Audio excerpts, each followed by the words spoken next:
Alright, guys. Assalamu alaikum wa rahmatullahi wa barakatuh. How you guys doing?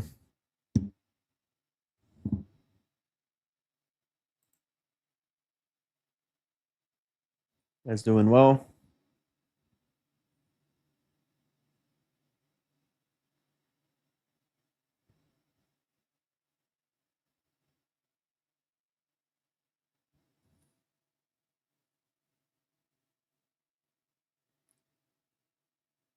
So try to like up the live. I'll put the link up now. Sorry, I haven't actually put it up yet.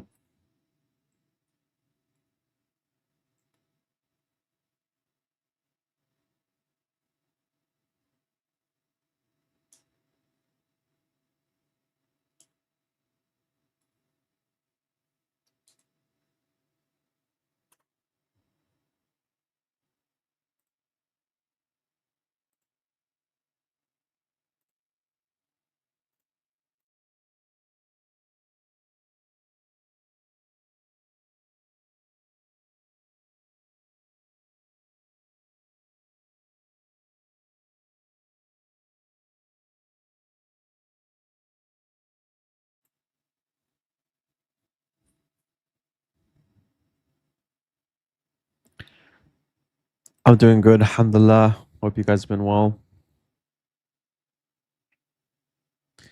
Wa alaikum salam wa rahmatullah. صحتين.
Alright, sorry about that, guys. So my internet just disconnected. So I'm connected to my hotspot now. I didn't want to connect through my phone. I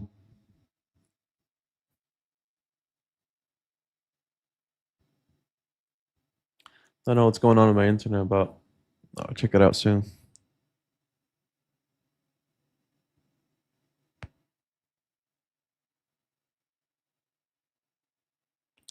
Nah, I never, I never saw that. No.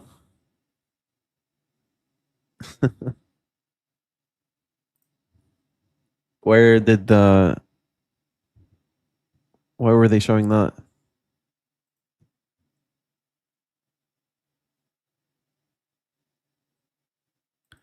Where from? Are you asking ethnically or geographically?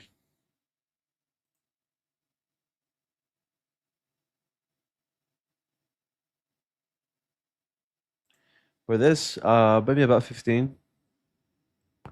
We'll do about 15 on the Christian dilemma. Ethnically, I'm Lebanese. Full Lebanese.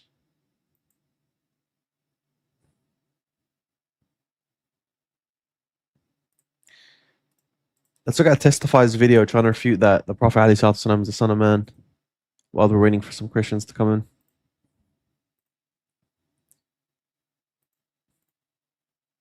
Yo, Eli, you a Christian?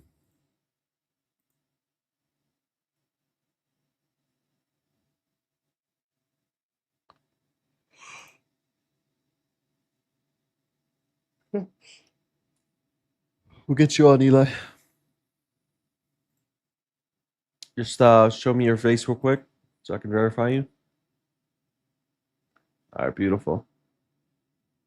All right, you can turn off that camera.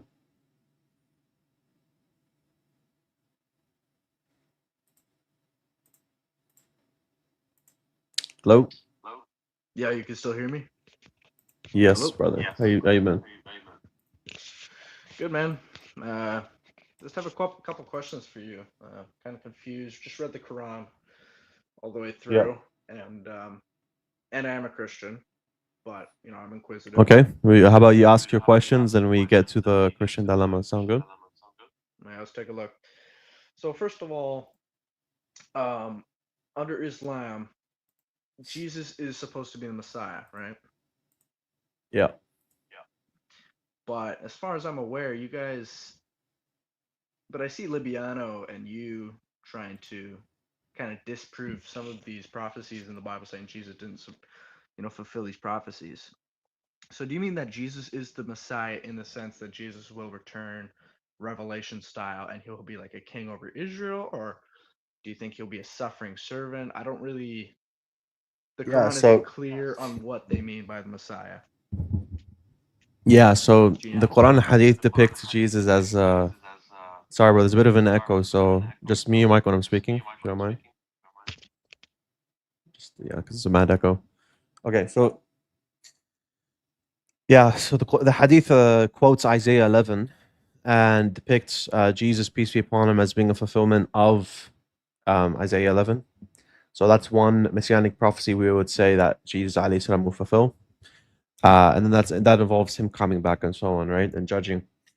Now, Jesus, peace be upon him, through his ministry, through his interpretation of the law. What's Isaiah 11? Yeah, I got you. You're not familiar with Isaiah 11? I don't have it memorized. Isn't that the version? Or no, that's 7, Isaiah 7.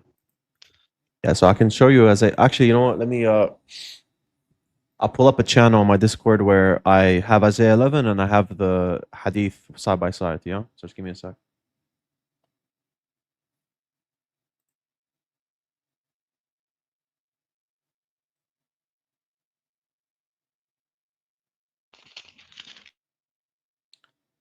Let's see here.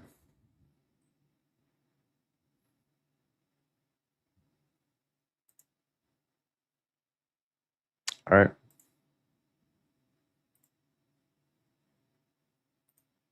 Here we go.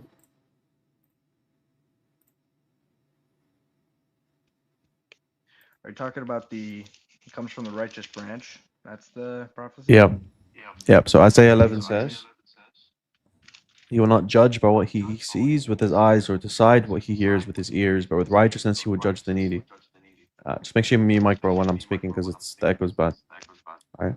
Appreciate it. So the Prophet ﷺ said, Jesus, seeing a man stealing, asked him, did you steal?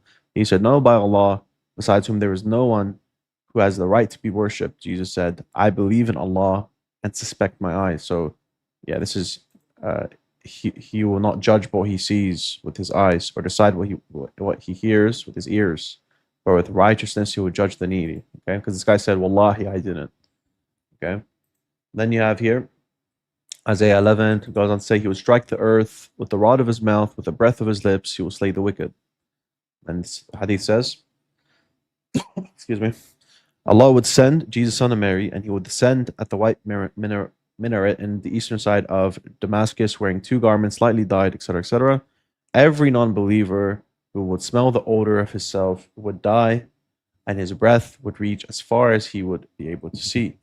He would then search for him at the Dajjal, into the Antichrist, until he would catch a hold of him at the gate of Lud and would kill him. Okay, so this is the breath of his lips, he will slay the wicked.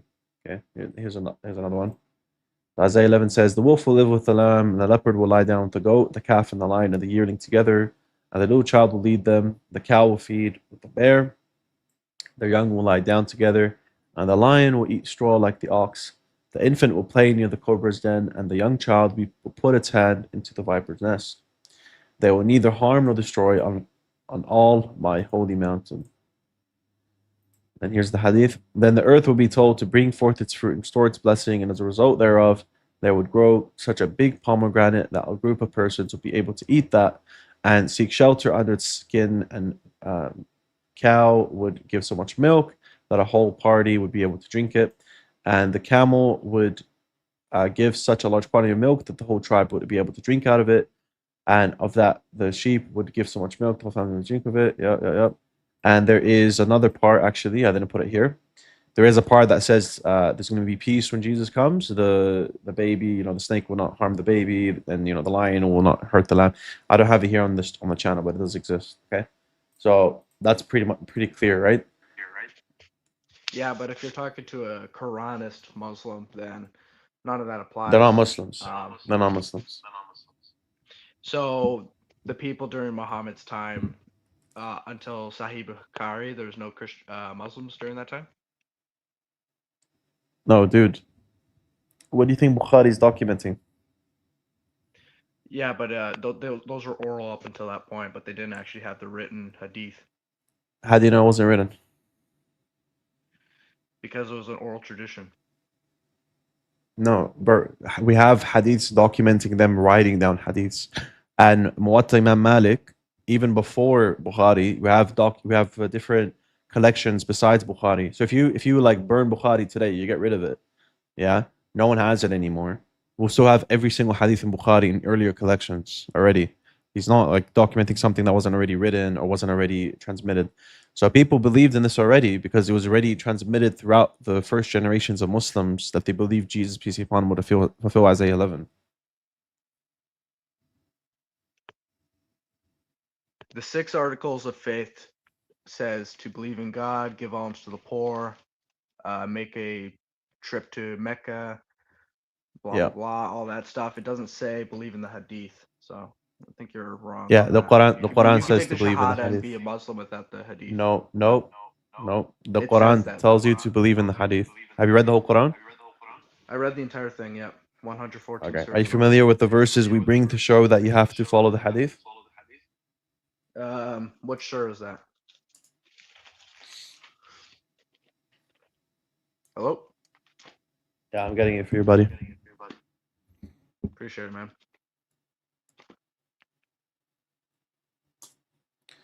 Okay.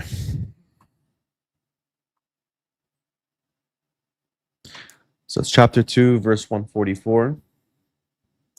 I'll read the context for it. Surah. So is the direction, Quran chapter 2, verse 144. So the Qibla, you know what the Qibla is in Islam, yeah? I'm sure you do because you read the Quran, right? Yep. Okay, so what's the Qibla?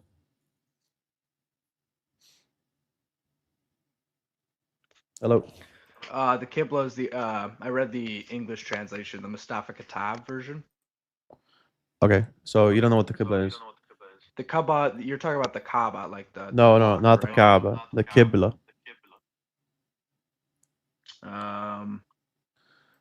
Qibla is the direction of prayer. Is the direction of prayer in Islam something that's religious? Yeah, I know that. Is that religiously mandated? You're supposed to pray towards The Mecca. Kaaba, yeah. I know Yeah. what the So Qibla is. I just didn't know that phrase. no, it's all That good. word. So the direction of prayer, is that religiously mandated in the religion? Yeah, it says in the Quran it doesn't actually specify, but It Mustafa Kitab does. makes a note. Sorry? It does specify it. Oh my lord. The actual direction of prayer itself, is that mandated by God in Islam, in the Quran? Yeah. Okay. So I'm gonna prove to you that this religious mandate doesn't exist in the Quran, and it presupposes that the Prophet mandated it outside of the Quran. Okay? So in Quran chapter 2, verse 144, it says, "Indeed, we see you, O Prophet, turning your face towards heaven.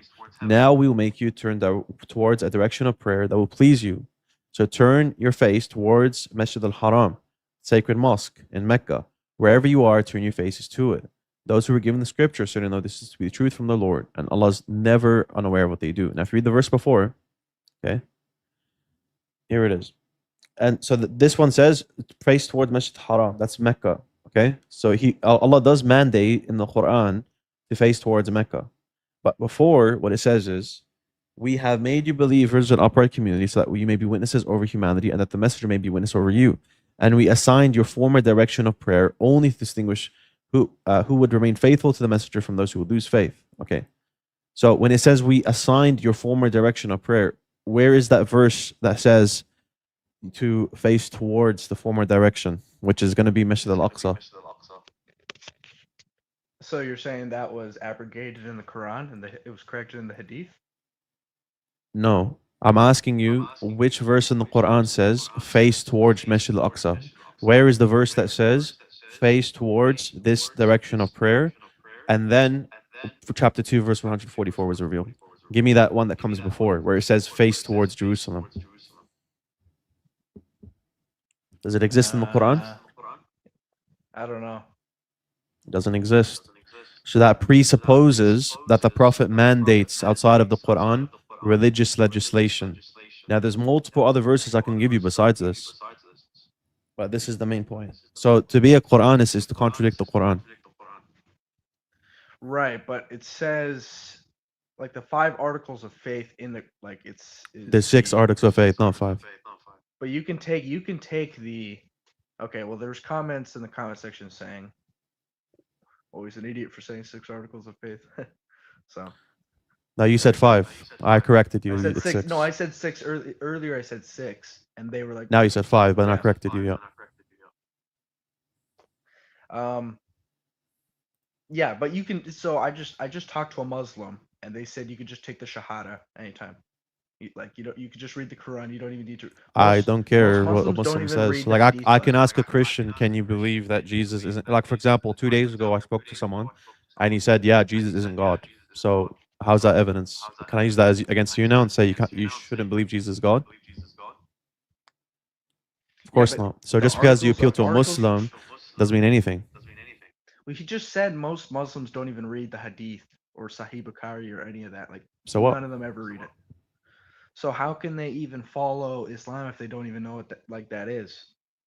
Because the traditions exist within their lives that they learn from their scholars. They don't need to read it to know the traditions. So, for example, a Muslim can exist, never read the Quran before, but be taught by someone the stuff that's within the Quran, right? So I don't need to listen. I don't need to read the Quran to be a non-Muslim and listen to the Prophet stories on YouTube, which contains parts of the Quran.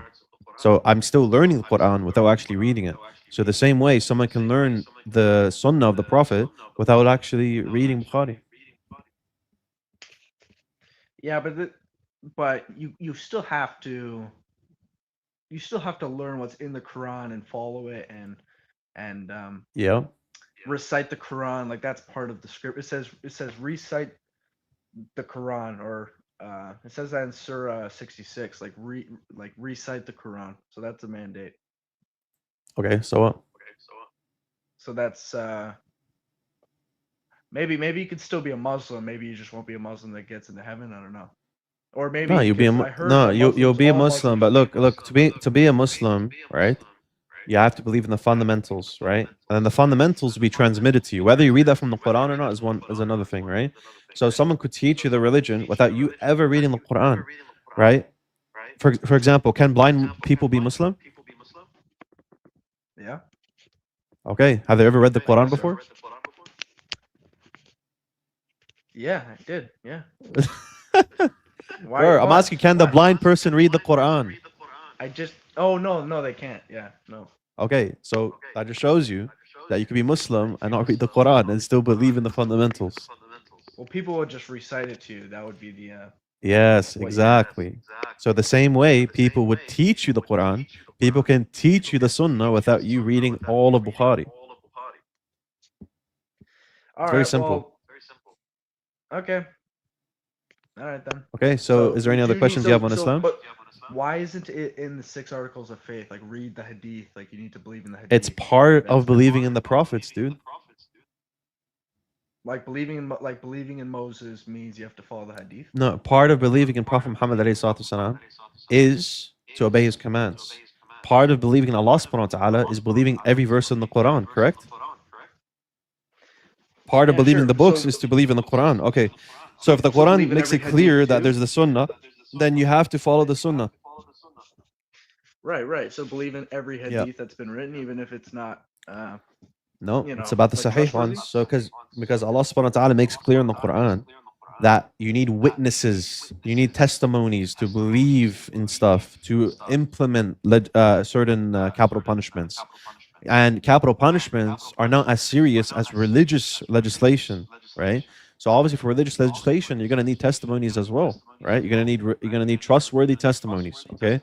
So there's the same principle there. You need eyewitness testimonies to establish something coming from the religion. And that's why we have the system where we have the hadiths. All right. I guess that answers that question. Do you have any other questions? Um.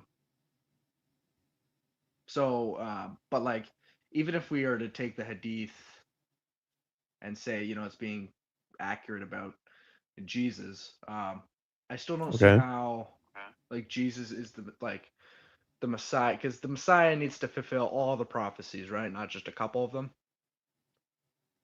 Yeah, so as long as he So in fulfills Islam, one it doesn't really prophecy, then seem that's like. sufficient to prove. Yeah, as long as he fulfills one of them, that's sufficient to prove he's the Messiah. Because we don't have certain knowledge that every messianic prophecy is true. We only know certain messianic prophecies are true once we see the fulfillment of it or once we have independent reasons to believe in it. Okay? So, for example, I believe Isaiah 11 is going to be fulfilled. Why? Because I believe in the Prophet Muhammad Muhammad's testimony. Why do I believe in his testimony? Because I have independent reasons to believe in Islam.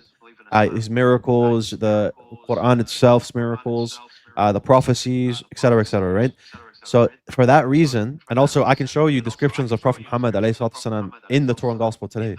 So because I have all these reasons to believe in Prophet Muhammad, if he says Jesus in the future will fulfill Isaiah 11, I'm gonna believe that. Right. So, but by that standard, you would also have to accept the Christian Messiah. Like, oh yeah, he's a Christian. Like he's the Messiah to the Christians. No, because he doesn't have He good fulfills like independent reasons to Christian, believe in because Christianity. Isaiah Christianity doesn't have good. 53. No, Christianity doesn't have good independent reasons to believe in it. That's the difference. Well, the independent reasons would be that Jesus came to affirm the Old Testament, and you have Isaiah 53. You have So why does he? No, but he Isaiah doesn't. He does 11. a general confirmation of the Old Testament. He doesn't confirm everything in there. Oh, is this the Christian? But this would also pertain to the Islamic dilemma as well, right? No, it's not got to do with the Christian dilemma. That's something different. I only do this to show that you're uncharitable with the Quran, right? So this is something different. This actually shows that Jesus didn't believe in everything in the Old Testament. Yeah, and bro, just people are saying the echo, man. So just try to mute when you're not speaking. Appreciate it. Okay, so let's have a look at this. Yeah, Joe, I wouldn't recommend getting Bukhari if you're looking into Islam. I would recommend getting other books that are more easy to more easy to read. So Adab al-Mufrad, right? So ADABAL Mufrad, so MUFRAD, okay? So that's something better to start off with, right? Or the 40 hadiths, right? Of Nawawi. You can get that as well, inshallah. Okay, let me just get through the super chat as well quickly. Here's a little help, brothers who need sponsorship for your course. Ramadan Mubarak to all Muslims. Barakallah feek, akhi. And if anyone wants to sponsor those as well, just send it to my PayPal, inshallah, because YouTube does take a cut. So just send it through PayPal, inshallah. There's no, there's going to be no massive fees from here, but I think YouTube takes 30% here. But no problem, akhi. I'll add the $50 New Zealand. Barakallah feek for that, and we'll add it to the sponsorship. So let's continue here. All right. So are you familiar with the story in Mark 2?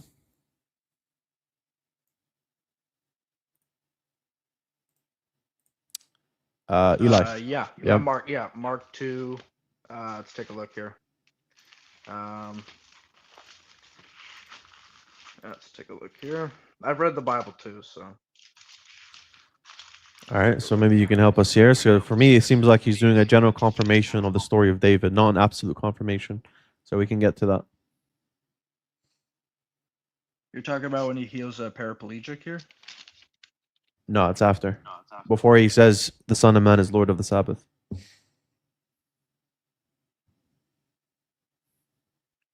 Oh, yeah. You want me to just read it out? 23 through... Yeah, read it out and let us know what you think. One Sabbath, he was going through the grain fields, and as they made their way, his disciples began to pluck heads of grain. And the Pharisees were saying to him, "Look, why are they doing what is not lawful on the Sabbath?" And he said to them, "Have you never read what David did when he was in need and was hungry, he and those who were with him? How he entered the house of God in the time of Abiathar, the high priest, and ate the bread of the presence, which is not lawful for any but the priest to eat, and also gave it to those who were with him. And he said to them, the Sabbath was made for man, not man for the Sabbath. So the Son of Man is Lord even of the Sabbath." Okay. So when David went to the priest Abiathar, did he have his companions with him? Abiathar, so that would be in Samuel. Probably the other Levites, right? Yeah, so would he have his companions with him or not? Yeah, I don't know. Yeah, Okay. probably. Yeah, I mean, that's what it says, right? Jesus says he had his companions with him. Okay. In 1 Samuel, David is BSing the priest all throughout. He's actually lying to him. Okay. And he lies about having companions with him so he can get the bread. Okay. So he lies about being on a mission from the king. The king is actually trying to kill him. Have you read 1 Samuel?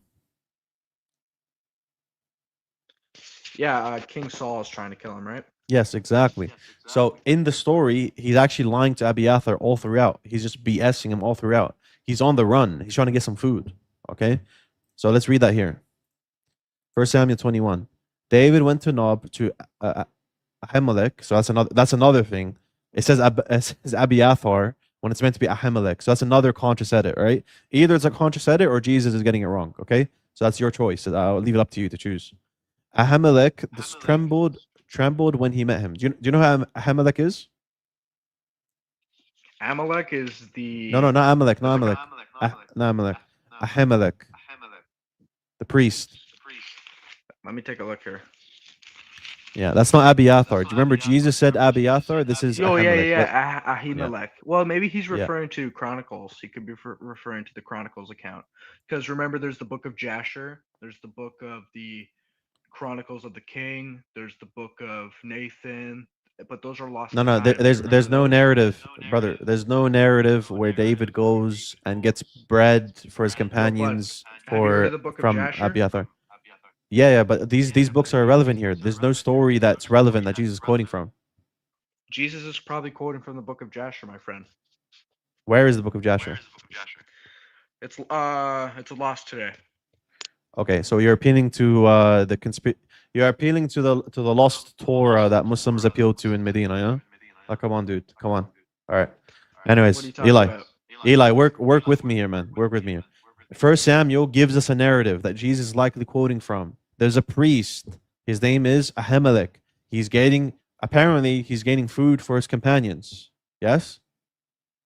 So why the heck would I assume it's from the book of Jasher, dude? Come on.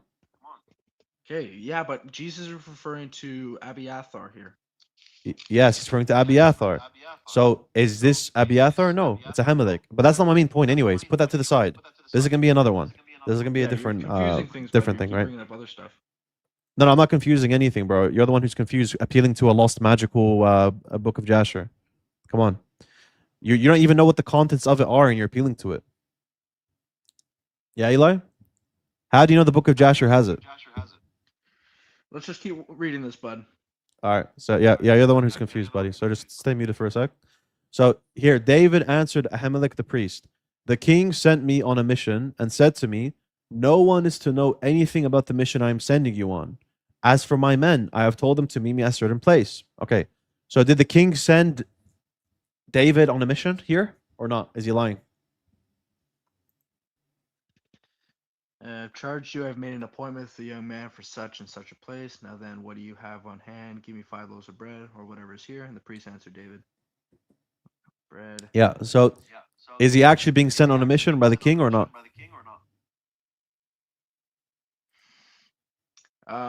No, not by He's King lying. Saul. Okay. Okay. So which other king would it be, dude? Ahimelech is under Saul's reign. He's referring to King Saul and he's lying, right? Yeah. Keep going. Okay, he's lying. Beautiful. So he's also lying about the mission where he has his companions waiting for him, right? But don't remember. Forget. Yeah. He's But lying about that as well, permits right? This lying. God permits this lying. No, that's not the point, bro. Again, you were telling me I'm confused. You're like on another planet right now. I'm not talking about that. So when we talk about what David is doing here, I want to establish that he's lying. He's BSing because the king is trying to kill him. So he lied about the king sending him on a mission. He's also lying about his companions waiting for him for this mission. Correct? I'm just gonna be honest, bro. I've literally never heard of this before. Like this is all. That's new to fine, me. bro. Like, You the said you read the Amaleks. Bible. You read for Samuel, so you should know this. No. Like Abiathar and Ahimelech. Like All right, don't worry about I don't that. really We'll get remember. to that in a, we'll get to that in a sec. We'll get to that in a sec. I'll explain that thoroughly to you in a sec. But my main point is the way this is presented, David is lying to the priest because he needs the bread. He's on the run from Saul. Yes? Or do you want me to go to the previous chapter to show you that? Or do you agree? Yeah. I know he's on the run from Saul. Okay. So I'm he's just trying to lying look for about the his men verse. waiting for him, yeah? Wait, I'm just trying to look for the verse where Ahimelech says, "Were you brought by the king?" I'm just trying to look for that verse. The king has charged me with the matter. Said, okay, so David said this in verse 2. I've charged you. I've made an appointment with the young man for such and such a place. Now then, oh, so okay, so he's saying the king has charged me with a matter. So what translation are you reading? Because you might be reading a Doesn't change anything. It doesn't change anything. This is the NIV, but it doesn't change anything. I'm pretty sure it does. If you read the Okay, what does it change? Find the difference and tell me what it changes. Well, think about this. Ahimelech and Abiathar are pretty close, like Hebrew and Greek, so there might have been a translation error. Dude, I'm not asking about that right now. Like, bro, you got some ADHD or something? I'm not. How many times did I tell you? I'm not asking you about that. All right. What is your main asking. point, though? I'm asking you about David lying. So we agreed Yeah. David lied about being sent by the king. David is lying also about his companions waiting for him. Yes? Yeah. Okay. So you just proved to me that Jesus did a general confirmation. You know why? Did Jesus say that David was lying about his companions being with him? No. No, that's the point. So First Samuel's being generally confirmed. He is sanitizing the story to make it seem like he's not lying, because that's denigrating for a prophet. You just proved to me that Jesus did a general confirmation. Where did Jesus lighten the story? And pretty much, basically, because he said his companions were with him, dude.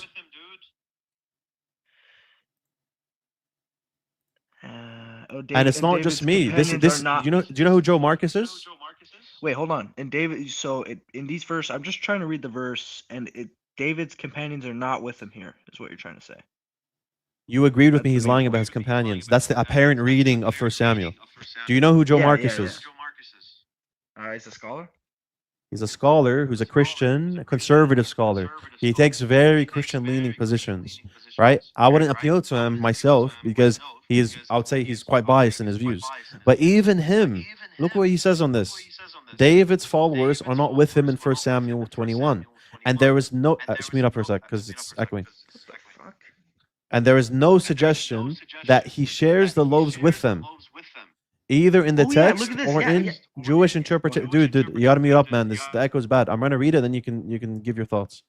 David's followers are not with him in 1 Samuel 21, and there is no suggestion that he shares the loaves with them, either in the text or in Jewish interpretation of it. David does, to be sure, mention the young men, presumably his companions, in 21 2 to 6. But this is a trick to get the priest to give him all 5 loaves. The New Testament retelling thus rehabilitates, like I said, sanitizes the story. David, by effacing his lie, this sort of improvement of fallible Old Testament heroes is common in Jewish and Christian exegesis. That is what the Quran does with the prophet. So Jesus is actually in line with us for what he believes about the Old Testament, because he consciously edits the story to sanitize the story of David. So Jesus didn't do a absolute confirmation of the Old Testament. He genuinely confirmed the stories. Well, it looks like here I'm reading the study Bible, and it just says this Yep. passage is mainly about the fact that David ate the bread in the presence means that if there's a serious need, actions are allowed on a Sabbath that otherwise might not be Okay. permitted. What's That's the like point, the dude? What's the main point? point. Like, I don't want to hear the whole commentary. Just tell me how it responds to my yeah, argument. Jesus is just he's basically just summarizing the story, so he's not gonna point out every single detail. No, So the detail that he says is sanitizing the story, dude. Because remember at the beginning, we said Jesus is saying that David, his companions, was with him. Look, have you never read what Oh, David did when he and his companions were hungry and in need? Okay. yeah, I see. Yeah. Okay, so we already agreed, bro. Like we agreed the apparent reading of the text here is contradicting with First Samuel. First Samuel, he's lying, while in this, he is not lying. He has his companions with him. Do you think Jesus had like a different version of the story, or do you think he was just trying What I to? think is there's multiple possibilities you can give. One could be he had an oral tradition that was more better preserved in his eyes than what was with the text in the Old Testament, right? So that's one possibility, right? For example, in the Talmud, they say Solomon didn't disbelieve, right? And then they reinterpret what the Old Testament says. So they have traditions that try to sanitize the stories. Most likely, because the traditions they have, their oral traditions, go back to prophets or they go back to reliable sources. So their oral traditions are conflicting with their written sources. That's one possibility. Second possibility, there was an alternative Old Testament. That's very unlikely. That's not a good alternative. Third alternative is Jesus would have just been saying, he generally confirms it based on what God reveals to him.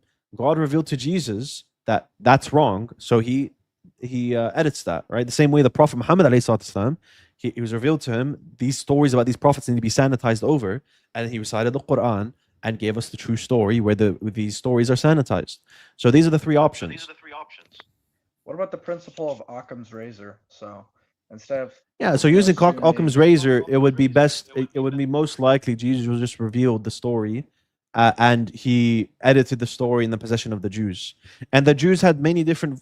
The Jews had different versions of the stories, ever so slightly different. So even that within the Septuagint and the Masoretic and so on, you can't say you believe in every single jot and tittle of them, because at the end of the day, the Septuagint is a translation of the Hebrew.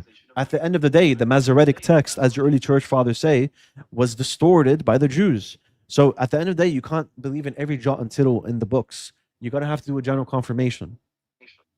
Nah. I just think this is probably just a translation thing. Like, I really do. Like, That's or all a good, man. different oral If it's a tradition. translation thing, I'm sure Joe Marcus would have found out. He would be the first guy to find out, bro. He's not your enemy. He is a scholar in the field that is trying to give Christianity the benefit of the doubt because he is a Christian evangelical. He's a conservative. There's no reason for us to think it's a translation issue. You're just saying that because you need it to be the case. Well, no, like, well, if you look, that's just one guy. It's just one scholar. Look, what's the consensus on this view? That's what I want to know. And I also want to know what the early church fathers. Yeah, view on this bro, if the Christian evangelical conservative scholar is saying this, then obviously the more skeptical scholars are going to say this too. Of course, they're going to say that. This is pretty much the standard view amongst scholars on this text, even amongst Christians. And so, and the conclusion, this fits your conclusion that Jesus is saying. Because you were saying that Jesus Testament. confirmed the whole Torah, and I said no, he did a general confirmation. All right, so you want to speak the Abiathar thing? I can give you that to study as well. So do you know who Abiathar actually is in relation to is it Ahimelech? Abiathar? That's his brother, right? That he kills. Or That's his. brother So, gets no, killed? no. Abiathar is Ahimelech's son. So this is my position. I think Mark mixed it up. Okay, but your position, you believe Jesus is infallible, and you believe Mark is documenting what Jesus said. You're gonna have to say no, no, no. It was at the time of his son instead, right? But that contradicts the Old Testament. No, but you can. So again, No, yeah. So either you appeal to general confirmation, or you say that Jesus got this wrong, or Mark got this wrong. You choose. Or yeah, you could just say that the author for Mark, he could Got have this got wrong. like some of the names wrong, and You believe your inspired author got the names wrong. Yeah, but Jesus wouldn't have got it wrong if you go. Okay, wait. So your inspired author didn't know the Old Testament to the point where he mixed up names, but you trust him for Old Testament prophecies. Well, it's not like it's supposed to be God's word through man. So there's textual. Okay, does Mark's text here contradict with God's word in the Old Testament? No, I still think Jesus is confirming the whole Old Testament. No, brother. Does Mark's words here contradict with the Old Testament when it says it's Ahimelech, not Abiathar? Yeah, this just looks like an error. Does it contradict? Yeah, it contradicts. Okay, all right, beautiful. We agree with that. Okay, so for those Christians that want to say, no, this is not an error, Mark's inspired, the Jews distorted 1 Samuel, is that a valid position to take? No, I still think it's inspired, but it can still have an error. Like I think that view. No, I'm asking you if this is a valid position in Christian thought. They say no, Mark is inspired. Jesus wouldn't make this mistake. The Jews distorted 1 Samuel. Is that a valid position to take? I don't even know, bro. I'm gonna have to look into this. I'm gonna be honest. What do you mean you don't know? You don't know, bro. Your early church fathers say they distorted the Old Testament. Why would you not say this is valid? Well, yeah, but there was also so the same way you're willing to make a leniency, you're willing to say, hey, listen, Mark could have made an error here. Maybe a Christian hears that and he says, no. Why would Mark make an error here? Mark knows the Old Testament. No. What actually happened was, at Mark's time, it said Abiathar. The Jews changed it to Ahimelech. What's wrong with that position? Yeah, I mean, there's nothing wrong. I guess we could say that the Jews did corrupt it. Okay, so you say the same thing as us, bro? Credence. But I see what you're trying to do here. You're trying to say, like, oh, the Jews corrupted. But I really do think, like, their names are both similar. Like, in Daniel, Nebuchadnezzar's grandson is not, or his son is not actually his son, but it's supposed to be, like, the next ruler of the Babylonians. It's not actually Nebuchadnezzar's son. It could be like something like that, where it's just like a. Yeah, I mean, some people they don't want to say there was an error, right? So that's up to you. It's your choice if you want to take that lower view of inspired authorship. But if someone wants to take a high, in the Quran too, I would say. No, there isn't. Show me one. I would say the error of Yeah, so it says Jesus. So here's one. So Surah 19, I think it's the chapter of Mary. It says, Jesus is like a baby, and it says, "Behold, I will die and rise again." Now, okay. Why does it say Jesus is gonna die if he never died and went to heaven? And because when he comes back, he's gonna die. But that's ad hoc. How's that ad hoc, dude? What? That's ad hoc because Jesus. No, you got to read the whole. Have you read the whole Quran? Yeah, but we're talking about this surah here, and it's self-contained. This Yes. surah that was revealed. Yes. Jesus is talking about how. I mean, if you had a Christian that would read this, obviously he would assume this is talking about his death and resurrection. He's gonna die and rise again. Yeah, Obviously, but this is I'd talking tell you about. why it's not the resurrection. Okay. So did John the Baptist resurrect according to the Quran? Um, did he die and resurrect? Yeah, Oh according to yeah, the well he Quran. died. Well, yeah, well he died and then he'll resurrect at the end. But that's not what this is talking about here. Ah, That's an I agree with that. equivocation Apply. fallacy. No, no, That's an I agree. I equivocation agree. I agree. fallacy. Okay, okay. So when the Quran, so that thing, that statement that said of Jesus, is that said of John the Baptist? Peace be upon me, the day I'll I be born, the day I die, the day that I resurrect. Yeah. I don't think so. I think it's just said with Jesus in that There we chapter. go. So this shows me you've been brainwashed, brother. Because the same way you just said, yeah, if it says he's going to be resurrected, then obviously it means the day of judgment. The same phrasing that's Did it used say for that with John? Jesus here, it's used for John, dude. It's the same one. In the So the same same way chapter. you came to that conclusion, and it's the same chapter, yeah, the same one that talks about I John the Baptist. I'll have to see It the also verse, talks man. about Jesus. Okay. I'll have to see the verse, man. I read it. I don't remember seeing that, Okay. to be Beautiful. honest. No problem. So here, oh John, hold firmly to the scriptures. Yeah. That's Yahya. Yeah. That's John the Baptist. Yeah. Yes. Yeah, yeah, yeah. Okay.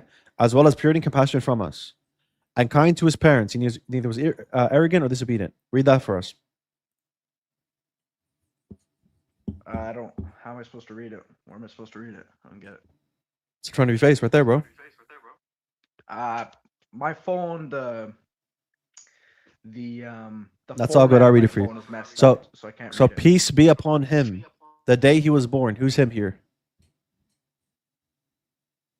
I can't see. John.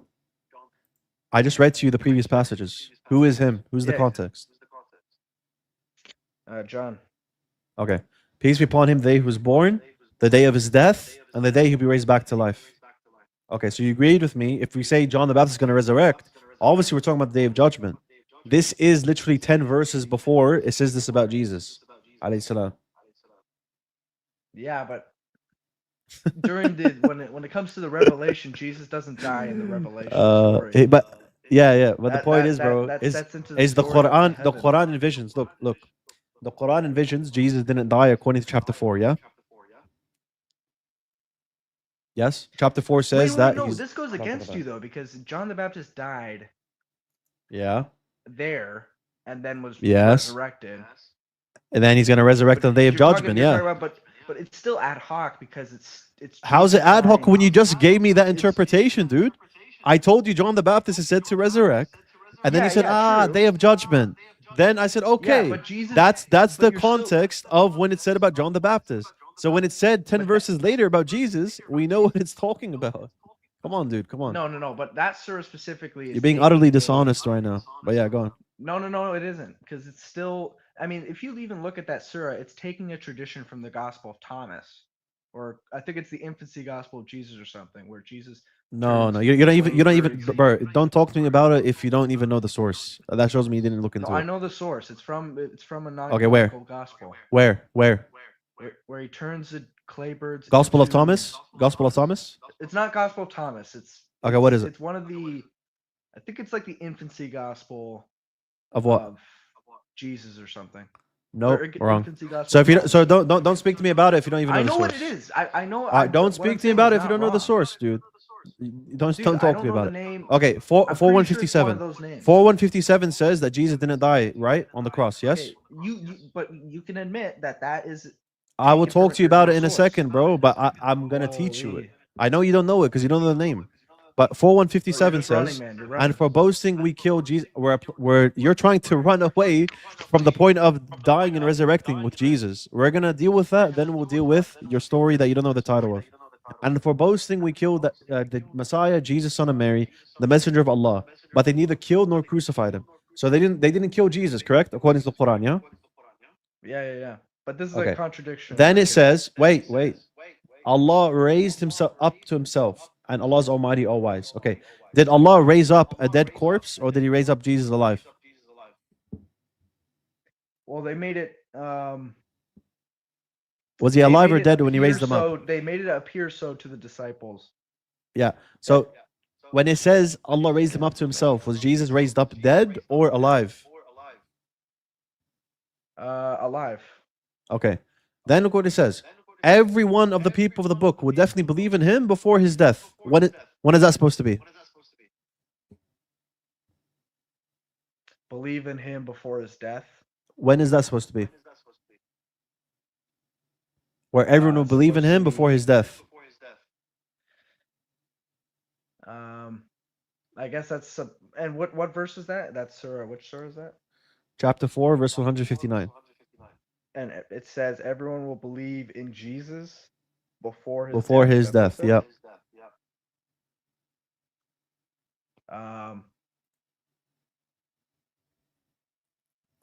Yeah, I don't know. I don't know what that's referring When to. Jesus returns, he's gonna destroy the disbelievers, those that disbelieve in him, and those people that are gonna be left from the people of the book are gonna be the believers that believe in his messiahship.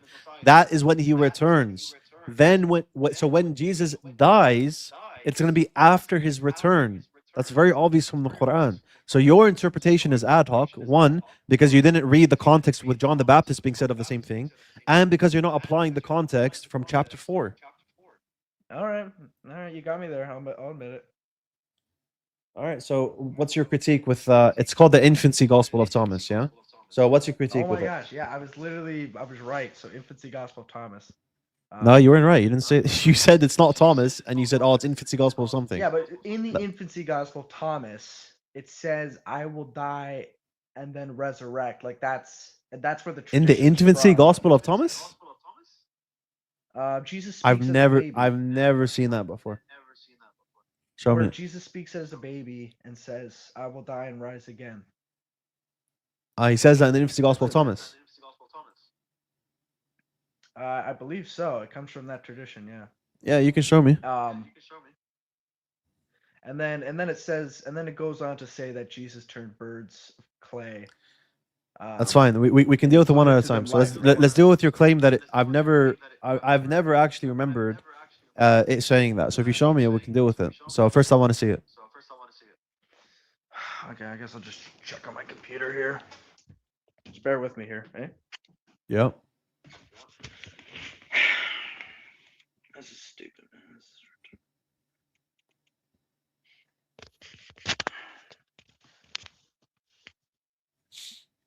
Even if it doesn't say that, this is still No, not no, it's coming not from a even if, source, bro. It's brother. not even if.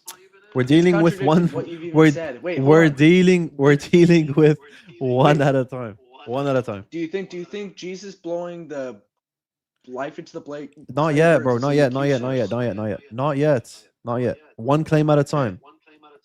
Let's just deal with that claim because this is just retarded, man. Why, dude? I'm done What? with this. Oh I'm my done with this. days. Can we just go to that one, bro? Like that'll cook Islam. That'll cook Islam, yeah? Okay, why is it false? Why is it false that Jesus... Well, first of all, what's the dating of the Infancy Gospel of Thomas? Let's start with that. That's like 250 AD No, no, no, or 300 AD or something. nope. Earlier. When's the dating? Irenaeus makes mention of it. When's Irenaeus from? Irenaeus, the early church father? Yeah. When's Irenaeus? Where's Irenaeus writing when he writes against heresies? Is he before? No, you're talking about Athanasius, right? No, no, Irenaeus. You don't know Irenaeus? Is he after Justin Martyr? I'm trying to figure out. Yeah, just a bit after. So Irenaeus comes that's the 100, second century. 185 AD he's writing, yeah? And he makes mention of the talks Infancy about that. Gospel of Thomas. He actually talks about the Infancy Gospel of Thomas in his work. So you have to date it before Really? 185. Okay? Huh. So okay, let's say it's before Yeah. 485. Okay. Let's say it's at 200 AD. I'll even grant you that. But even though it's not. So 200 AD. Does the Infancy Gospel of Thomas contain true material? I don't think so, no. Because it's not part of the Bible. It doesn't? Nothing about it is true when it says Jesus is the Messiah? Well, it's When, not like when it says that Jesus I'm existed? saying like it's not a true story, but it might have like true, How do you know it's like, How do you know it's not a true story? Because it's not in the it's not in the it's not Because it's not in the canonized in canon. the New Testament. Yeah. So if something's not in the canon, it can't And have it's true not stories. referenced. And you might bring up like the Assumption of Moses, but it's No. not I'm not referenced asking. in the No, New no, Testament. wait. Go ahead. So if it was mentioned in the New Testament, then it would be true. Yeah. Yeah. Okay. So is there potentially stuff that the New Testament didn't quote that is true? It's not relevant to our theology. I'm not asking that. Is there possibly true stories that the New Testament never quoted? Yeah, it says in the Gospel of John, there's Okay, you can we win agree. 100,000 Okay. books. So there are true stories such as that's out of the canon. There's even revelation outside of the canon. Do you agree with that? Revelation outside of the canon? Yep. I don't really. It's not the Protestant evangelical teaching of Christianity, I would say. Yeah, but that's wrong. So the book of Jude makes it very clear. So is First Enoch canon? No, but I just said that anything that's referred in the New Testaments. No. I'm not asking about that. We're establishing that there can be revelation. We're establishing that there can be revelation outside of the canon. That's what I'm establishing for you. So we already established that there's I don't believe. No, I don't believe. Oh, you don't that. believe that? I got believe you. that. So I'm just making it very clear for everyone. Because Paul. Go ahead. Sorry. Yeah, make it very clear. One point that we've established is there can be true material outside of the canon. That's sufficient for me to prove that Infancy Gospel of Thomas can have true stories outside of the canon. That's one. But the second point I'm going to establish is even further than that. There can be revelation outside of the canon. And I'm going to show you No, I that. didn't agree to that. So I didn't agree to that. I know I'm showing you that now, dude. I'm showing you the second part now. The second part I'm going to establish right now. So is First Enoch, does it have revelation in there? Does it have wahi? Does it have divine revelation from God?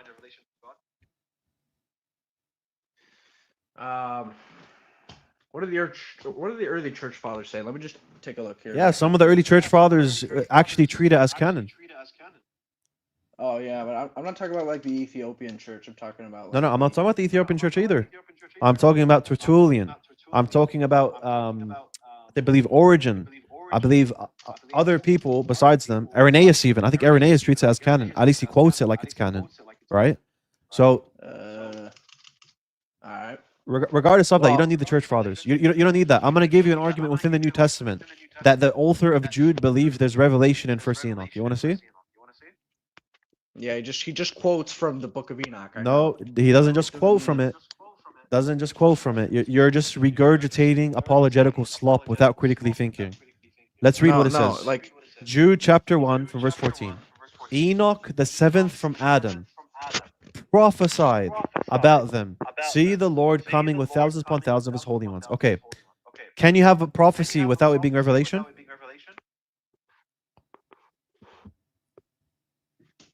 Well, you can have. Well, let me think here. It's obvious no, man. Yeah, I think you can because in the book of Jasher says something similar. The prophet. Bro, why do you keep bringing up book of Jasher? We don't know what it says, dude. Go ahead, bro. Okay, so can prophecy not be revelation, or it's necessarily revelation?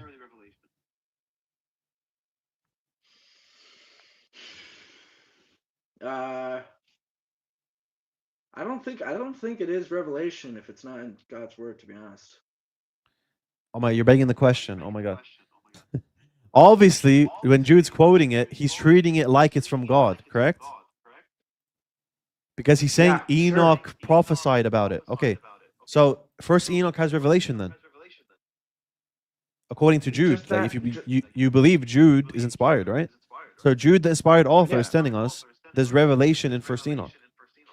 Yeah, but it was corrupted by the Jews or something. It was corrupted by the Jews. Yep. So the way that you treat First Enoch is how we treat your Bible. Okay. No, because the Quran confirms the Gospel and the Torah. Yeah. Does Jude confirm First Enoch? The New Testament doesn't confirm in the sense. Does Jude confirm First Enoch? But he doesn't confirm. Like he doesn't say. He doesn't confirm it. But he's saying it's a prophecy. The Book of Enoch to confirm your scriptures. Like it doesn't. It's not the same thing. Like you're trying to. No, that's completely different. And by the way, It's if not you the want to bring verbatim that, word if fallacy you want to because bring it's a if you general. want to bring that parallel, that's fine. Did Jesus confirm the Torah?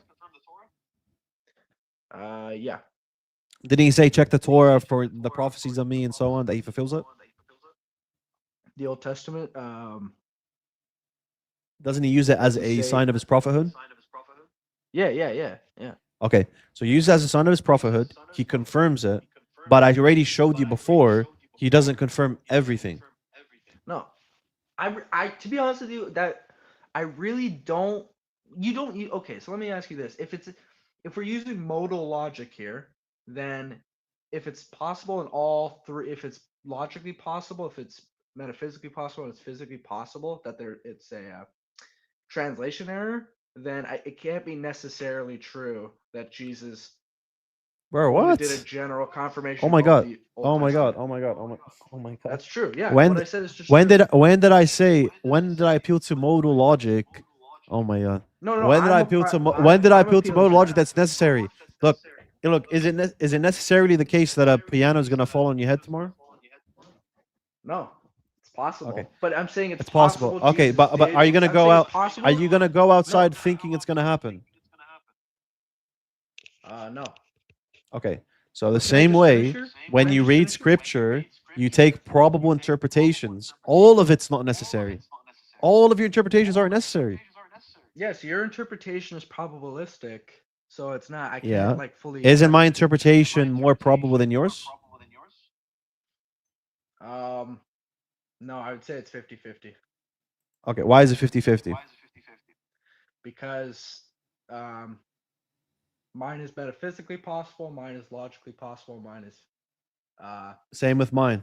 it doesn't disobey any laws of physics. It's the So, same with mine. all right, this is a dumb. All right, maybe I can talk to you another time, eh? I'm out of here. All right, Eli. Actually, before you head out, Eli. Whoa, where'd he go, man? This guy just ran. What the heck? Yo, this guy probably thought he was gonna come up and cook. But he was getting decimated, getting belted the whole time.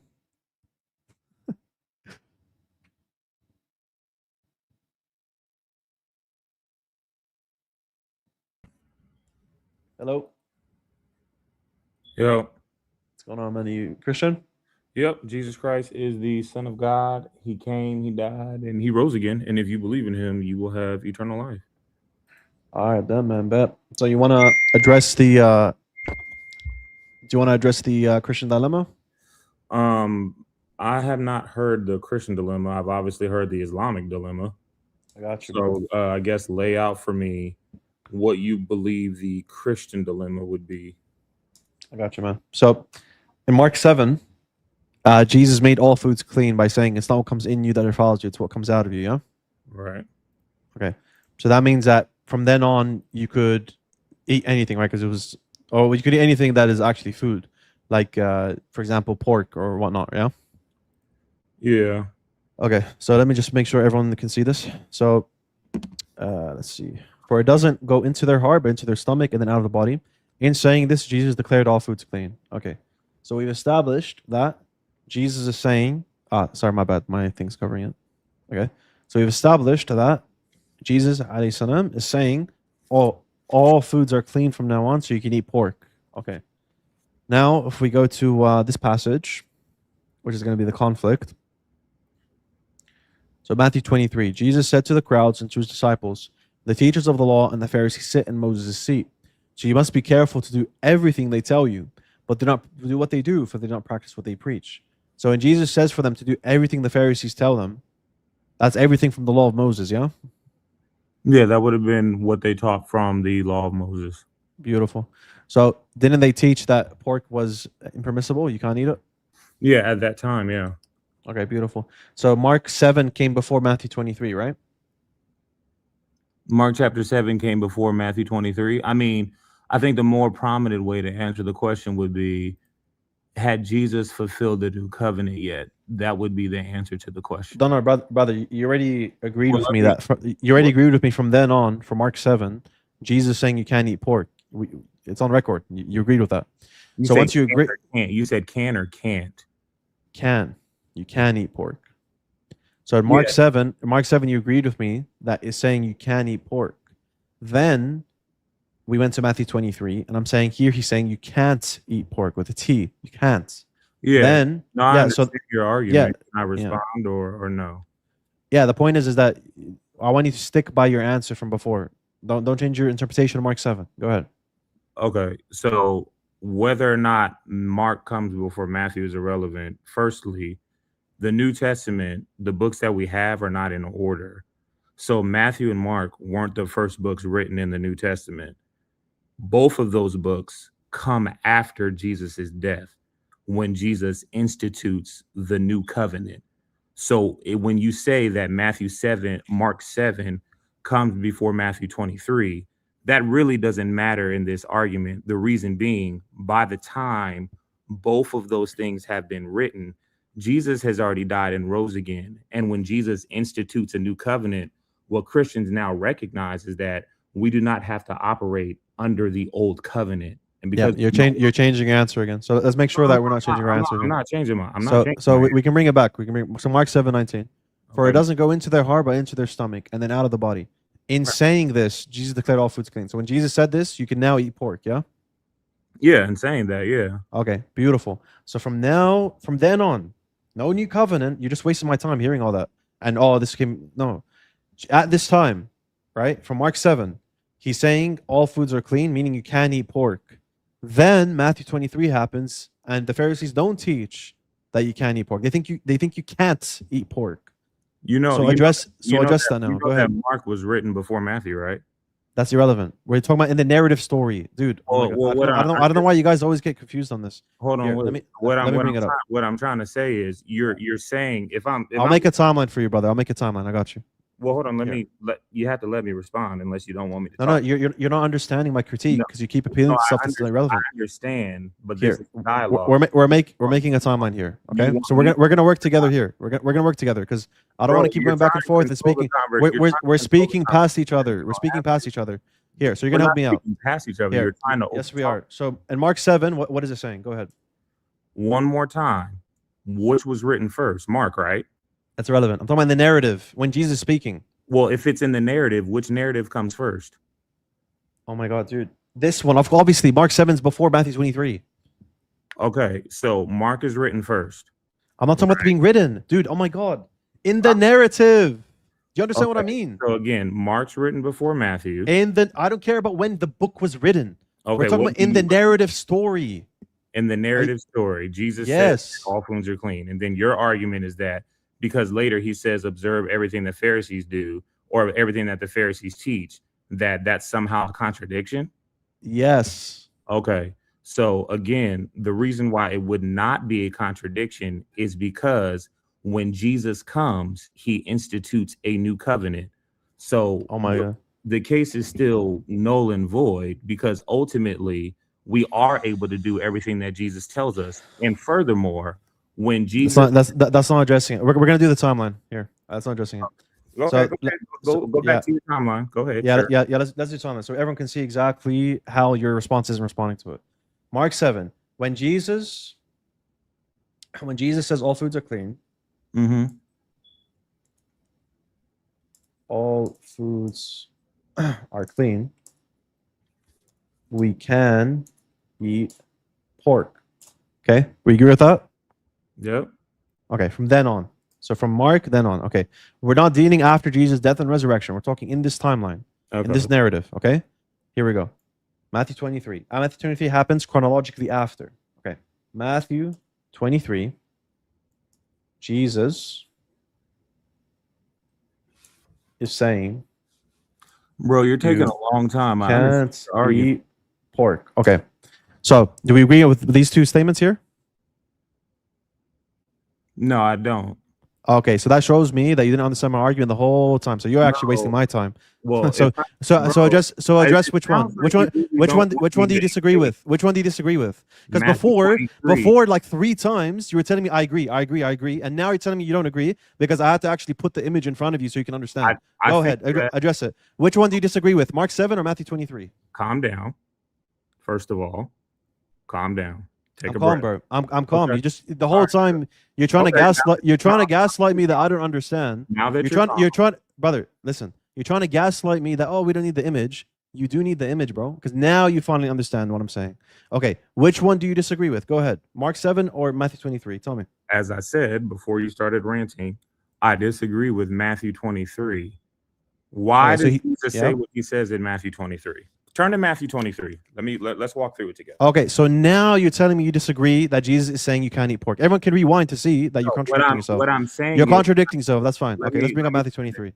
Let's I'm bring it not up. contradicting myself. What I'm You saying are. is I disagree with what you're saying. Okay, so you didn't agree that Jesus is saying you can't eat pork in Matthew 23? You didn't agree with that? I'm agreeing. You're gaslighting me right now, bro. You're Go trying ahead. to overtalk. Go ahead. Bro. Read Matthew 23. Go ahead. Okay, before we go on, is this how it's gonna go? You're just gonna overtalk every Yeah, this is how it's gonna go because you're so disingenuous. I can replay you saying yes. It means So you can't eat pork. So do you really want to engage, or do you just want to try to like? Yeah, I want to engage in fruitful dialogue where you don't contradict yourself So and gaslight me. Yeah. Let's establish this. If we're gonna have a fruitful dialogue, let's not overtalk. So now, Matthew 23. Yeah. Then Jesus said to the crowds and to his disciples, "The teachers of the law and the Pharisees sit in Moses' seat. So you must be careful to do everything they tell you, but do not do what they do, for they do not practice what they preach. They tie up heavy, cumbersome loads and put them on other people's shoulders, but they themselves are not willing to lift a finger."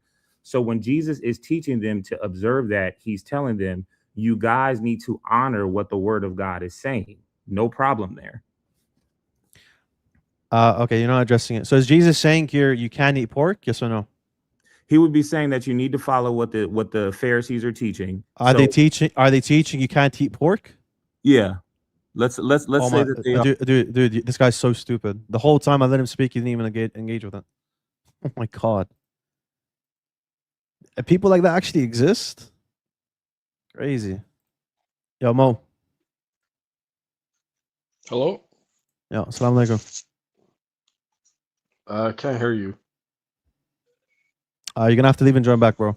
Just if you can hear me on the YouTube stream, just gonna have to leave and join back. I promise, brother, he did the same thing with Libiano. Yeah, I swear I'm not tripping, bro. I'm really good at tracking. I'm not just self-glazing. I've been doing this for a long time. I know, even before I was on YouTube, before I was on TikTok, I was engaging with people, right? I was engaging, right? I was always engaging, dialoguing, debating. I can keep track of what you're saying, bro. Most people, they can't even keep track of what they themselves are saying. I can keep track of what you're saying the whole time. I can represent your position better than you. I know your position better than you, right? So I know when you're gonna gaslight me, right? I can sniff out the disingenuous nature of someone quite easily. Yeah, man, that guy's really disingenuous. Everyone can rewind this clip, and they can see him saying yes. He's saying that you can't eat pork. Then he's saying no, bro. I don't agree that he's saying you can't eat pork because I don't agree with your timeline. And I'm like, okay, you don't agree with the timeline? Explain to me Matthew 23. Oh yeah, so he's saying, well, they tie up heavy burdens and they do that and they do this and they're hypocrites. They're saying to obey the law of Moses. Okay, so is the law of Moses saying you can't eat pork? Yeah, let's say that is. Okay, so we're back to square one again.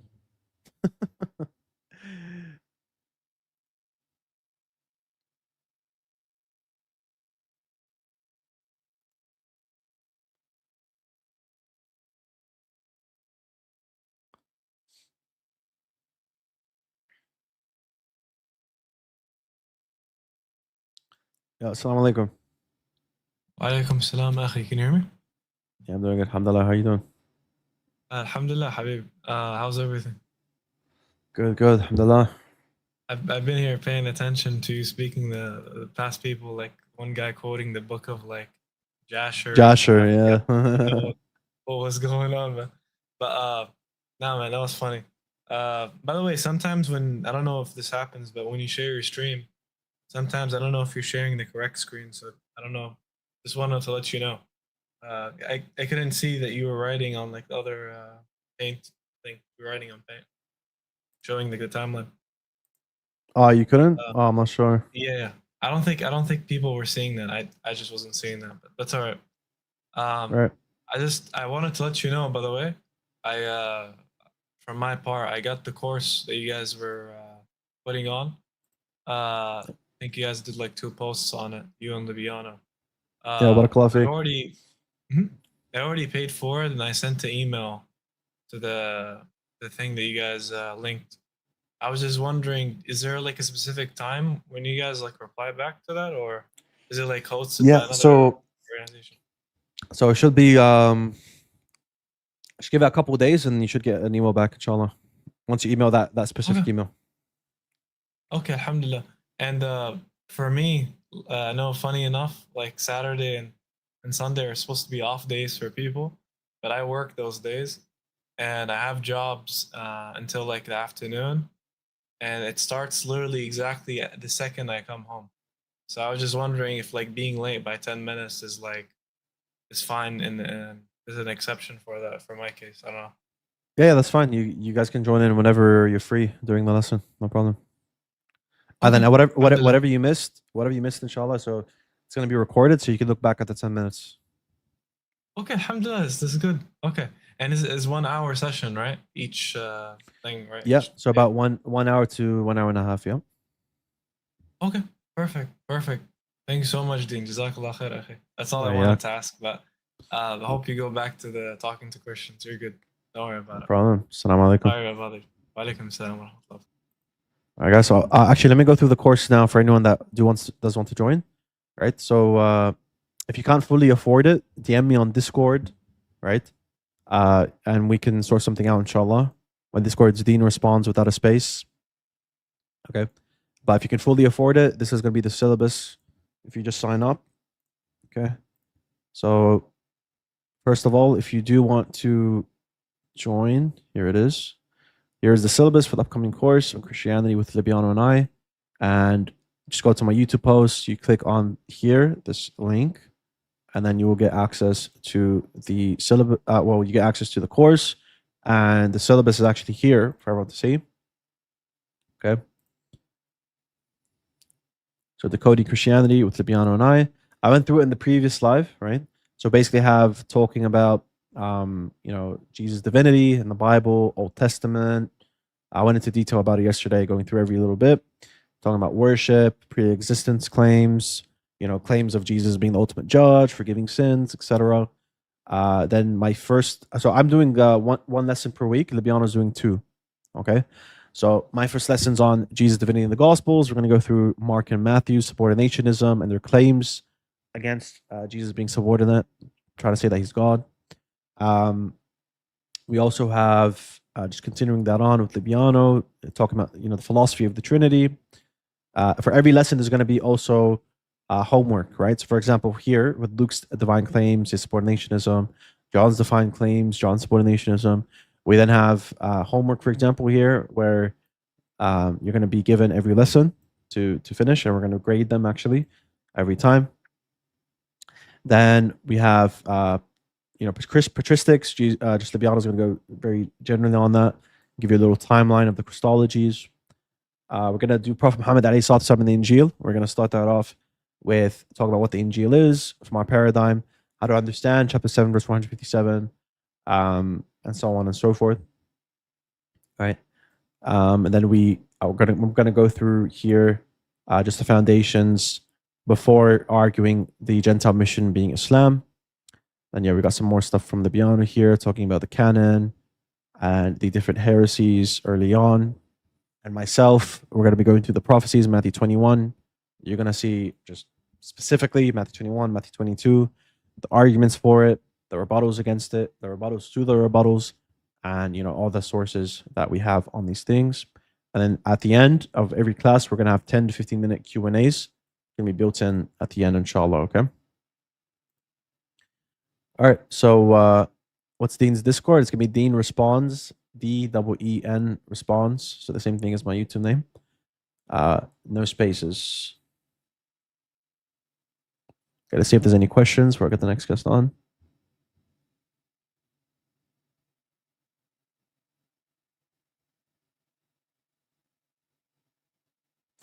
You send me an email. What's your email? I'll check it right now.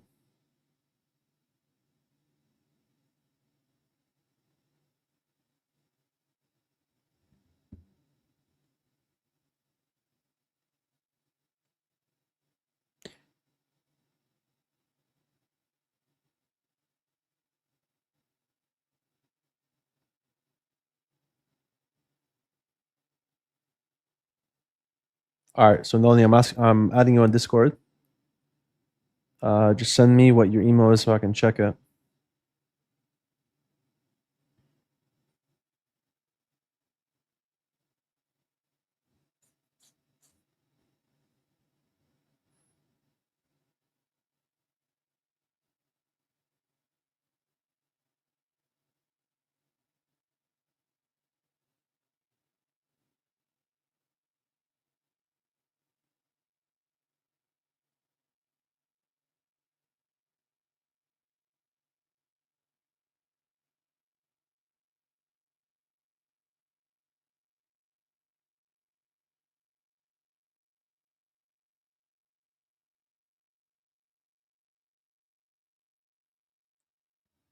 Let's see.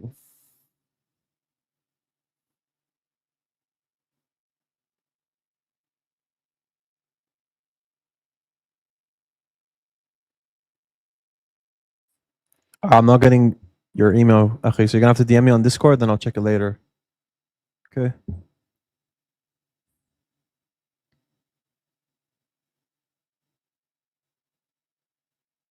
Go over the nature stuff. Yeah, probably very briefly. We'll go over that just very briefly. Do you poop?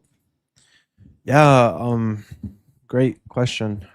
Is well, you have to remember, poop is a modal operator. Also, Brother Dean, wondering, will there need to be research outside of source material given in the course that's necessary?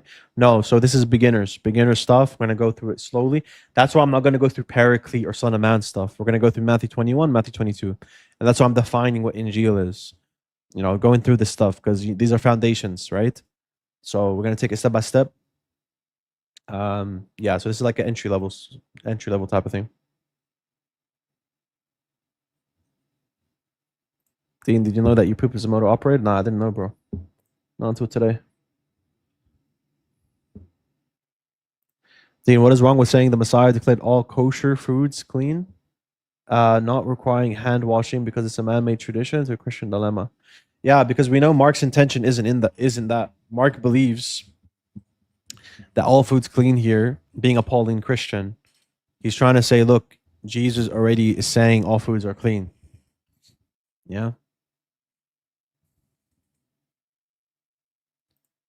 And it's just adding it to the text, the kosher foods, right? Kosher foods doesn't say that. It just says foods.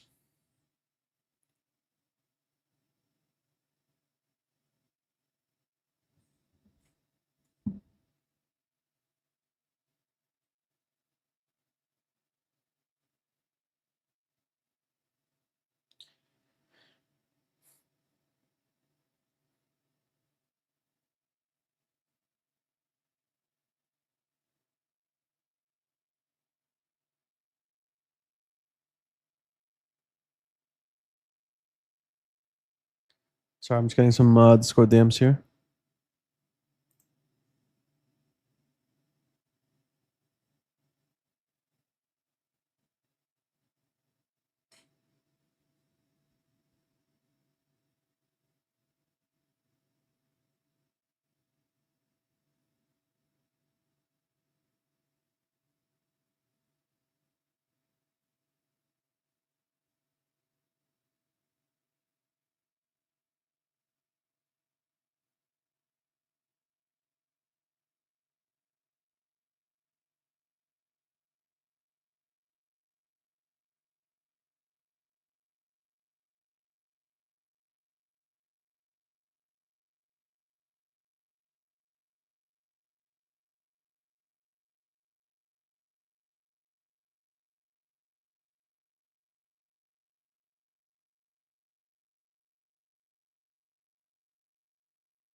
All right.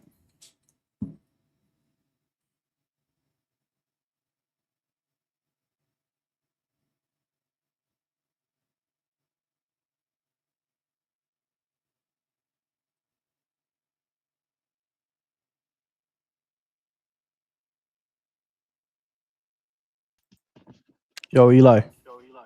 Yo, I'm back. What's up, man? Why'd you leave abruptly like that, bro? So I just came back. I wrote some notes. I wanted to be a bit more prepared this time. I wish I had my Quran in front of me, but it's not here right now. But I wrote some notes. We're meant to talk about the Christian dilemma after. How about you bring those next time? Because you promised me we were going to speak about the Christian dilemma, but you ended up leaving. Talk about that? No, that's not the Christian dilemma. I was just giving you responses to your arguments. No. The Abi Hatter or whatever. Oh, what's his name again? No, that was just a response to your claim that Jesus confirmed everything in the Torah. Yeah, I thought that was your defeater for Christianity. No, bro. Is that a defeater for Christianity, or is that just like? No, that wasn't the defeater. That was just something I was giving you to give you a bit of doubt. Get the clogs going in there. Get them turning. Right. I understand that, but it's really not. If it's so, the possibilities. If it's a translation error, if it's oral tradition, if it's a general. But the oral tradition contradicts with the Old Testament. With the Old Testament we see today. Yeah. But anyways, let's deal with the Christian dilemma because you promised me that, but you left abruptly, man. That's pretty rude. Yeah, you're right. So yeah, let's go on. So this is the Christian dilemma. So in Mark 7, when Jesus says, "For it doesn't go into their heart, but into their stomach, and then out of the body," in saying this, Jesus declared all foods clean. So from then on, when Jesus says when he says that it's not what comes in you that defiles you, it's what comes out of you, yeah. When he says that, Mark thinks that Jesus is saying all foods are clean from that point forward, correct? When it says that, yeah. All right, beautiful. So when he says when Mark says all foods are clean, this from this point forward, okay. All right. So Matthew 23 happens after this event, yeah, in Mark 7, where he speaks to the Pharisees, yeah. Yes. I'm just muting the mic so it doesn't echo. That's all good. It's all good. Yep. Yeah. Go ahead. I'm just going to the chapter 28. 23. 23. Let's take a look here. Yeah. Okay. And what's the verse? It's from verse 1. So is this chronologically after Mark 7? Yeah. Okay. So let's read it. Then Jesus said to the crowds and to his disciples, "The teachers of the law and the Pharisees sit in Moses' seat. So you must be careful to do everything they tell you, but do not do what they do, for they don't practice what they preach." Okay. So when he says you must be careful to do everything they tell you, this is everything from the law of Moses, yeah? Yes. Okay. So were the Pharisees teaching from the law of Moses that you can't eat pork? So, you want a yes or no answer, but I am also going to add. So were they teaching that? Yes or no? It's very simple, yeah. The Pharisees are teaching that pork is impermissible. Okay, so that's the Christian dilemma. How do you address it? Christian dilemma. So, you want to hear my response now? Yep. Let's take a look here. So, if we go to 23 verse 2, this is C notes on 2437. Yeah. So Moses, okay, so the scribes and the Pharisees, when it's referring to that in verse 2, it's referring to Moses' seat. The scribes and the Pharisees sit on Moses' seat. Refers to a place of authority from which experts on the law taught. So that, dude, you're just reading to me a commentary. Don't do that. Don't do that. Okay. I'm not reading to you. So in Matthew 23, when he says do everything they tell you, is it absolutely everything from Moses or not? Can I just finish, bro? Okay, and then it But says here, bro, I don't want to hear you just reading the commentary to me. You don't understand. If you need to read a commentary, tell me. Listen, I'm agnostic right now. Let me read it. I'll come back. Don't just read it for me, bro. No, I'm just summarizing for you what they're saying here. Yeah, so summarize it. Don't read it. Yeah. Okay. So what's the response? When they mention Moses, when they mention Moses, and they're saying do everything they tell you about the laws of Moses, it does not include the Pharisees' later extensive additions to the Mosaic law. But that doesn't respond to what I said, bro. Because I granted you, it's the law of Moses. Is the law of Moses their extant traditions that are corrupted? No. So why the heck are you reading to me the commentary that's not dealing with my argument? Think critically right now. Well, they add So extensions. They're when adding Jesus says do extensions. everything they teach, I'm granting you it's everything from the law of Moses, not their oral traditions. I'm granting you that. So what you just said is utterly irrelevant. No, it is. No, and here's why. Because basically Jesus is saying just follow the law of Moses. That Basically, contradicts that's what because he's he saying. contradicted the law of Moses just before. Right. But if you read the Old Testament by itself, it's not a defeater for Christianity. So I don't get that. I'm not, Jesus bro, saying, dude. read- Listen. Is when Jesus is saying this in Matthew 23, does he still believe all foods are clean, or does he believe that some foods you can eat? He's saying you can eat clean. There's clean foods. Yeah. Everything has been made clean. Yeah, including pork. Yeah. Yeah, including pork. Okay, so that's the contradiction. So Jesus says in Mark 7, pork is clean. By Matthew 23, the Pharisees aren't teaching that. That's the contradiction. So when Jesus says do everything they teach, does he mean absolutely everything, or is there exceptions? Absolutely. But when you think of the abrogation, because there's an abrogation in the Old Testament as well. Do the Pharisees believe that it's been abrogated?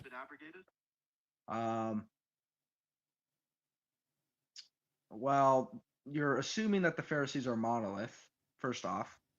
And Do they? don't No, do laugh. any of them believe it's been abrogated?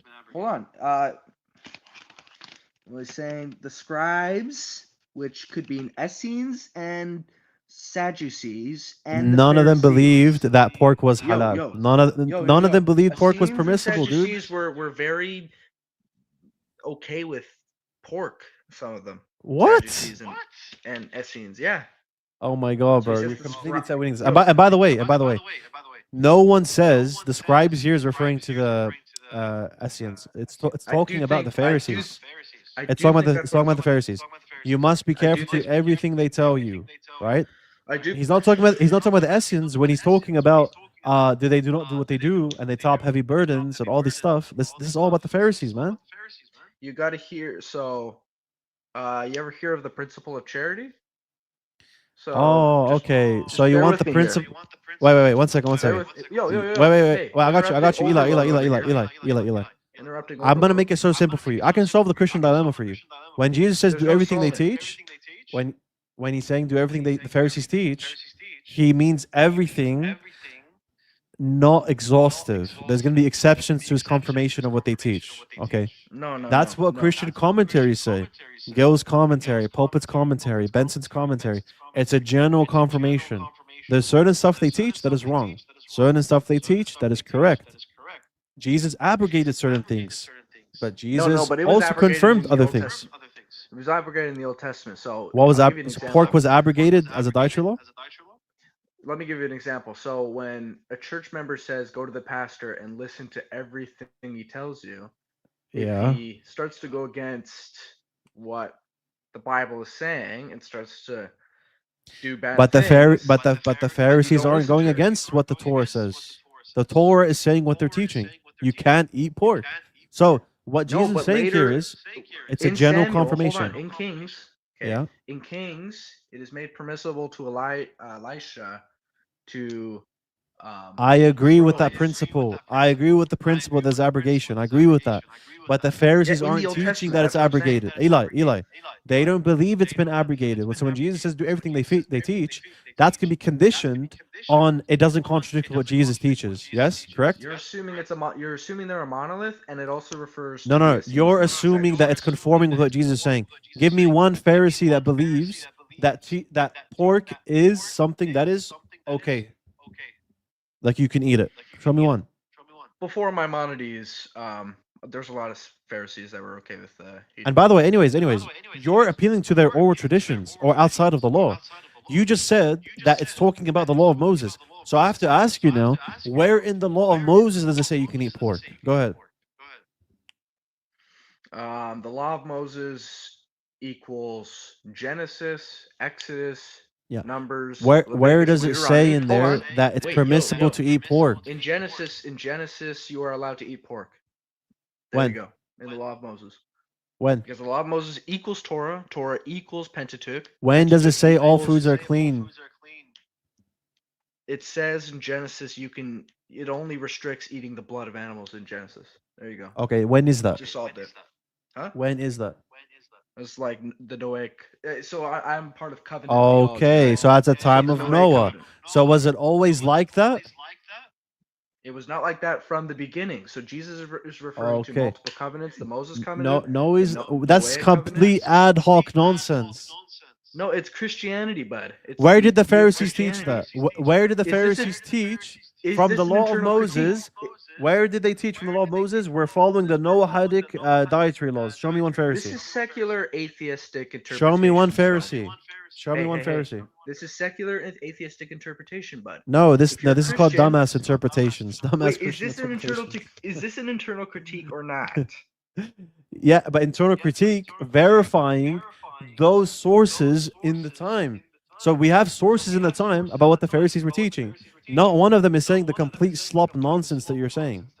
No, So, no, there's I have scholarship. covenant I have scholarship that are theology- wow. saying that So I just Jesus destroyed did a you, and general now you're running- confirmation now of the you're Pharisees' panicking. teachings, right? You're Dude, you panicking, literally just right? you literally ran just before and you're trying to gaslight me that I'm running. Are there You're panicking, Christians bro, 'cause I'm are there bringing up the Christian Noahic scholars that covenant, say you're this is getting a general cooked. confirmation? Yes or no?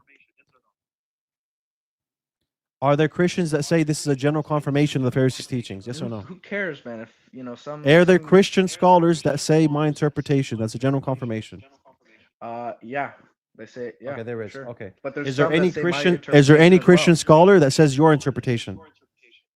That's an appeal to authority, which is No. Is there anyone that says it? I'm not saying therefore informal that I'm fallacy. right. I'm just asking you. Is there one? I'm saying it. Okay, you're saying it. But And does I think anyone, John- any John scholar agree Calvin with you said on it. it? John Calvin, I show think me. said that. Show me. Show me. Show Show me one scholar. Show me one scholar that says what you're saying. Anyone. Bro, I should be a scholar. I'm just kidding. No, but I mean, I just cooked you right there. I just No, showed you you're covenant just making theology. you're making crap up. Okay, just listen to me. I'm gonna use my mic because you got an echo. Here. So Gil's exposition of the entire Bible. All therefore whatsoever they bid you observe. This must be restrained to things that were agreeable to the chair of Moses, in which they sat to the law of Moses, which they read and explained, to other parts of Scripture, and truth in general. For otherwise, many of their glosses and traditions were repugnant to the law and ought not to be observed. General confirmation. Okay, let's look at pulpits. All that they taught or commanded out of the law, or in due accordance therewith, was to be observed and obeyed. The statement is made in general terms, but was conditional and restricted by other considerations. Okay, pulpits agrees with me. Let's look at this one. Barnes notes, all therefore whatsoever, that is what they teach, it was consistent with the law of Moses. The word all could not be taken without such a restriction, for Christ himself accuses them of teaching many things contrary to that law, and of making it void by their traditions. Okay, so saying it's a general confirmation of the Pharisees' teachings is a valid way to reconcile this Christian dilemma, yes? It's not the way I reconcile it. Is it a valid way to reconcile it?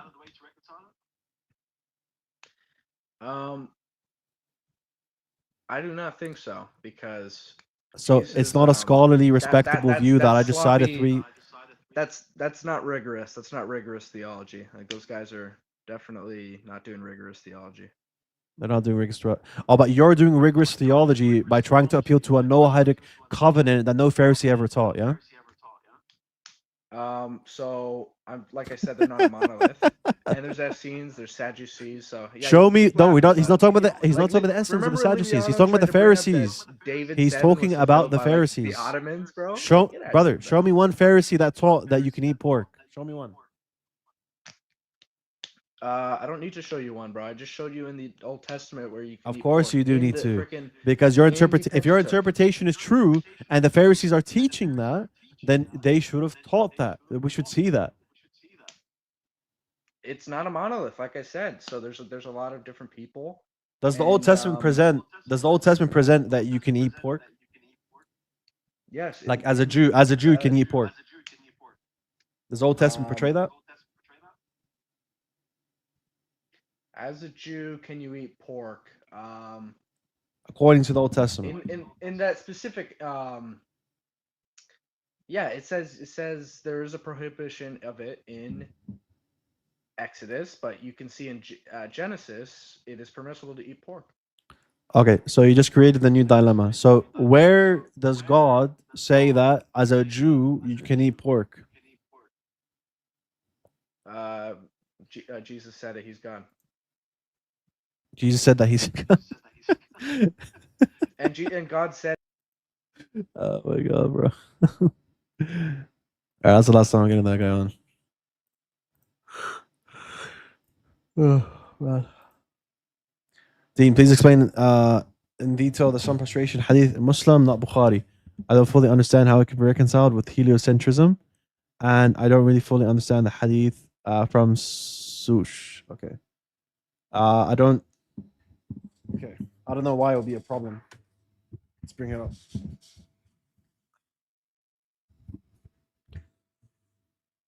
So, which version of Sahih Muslim is it?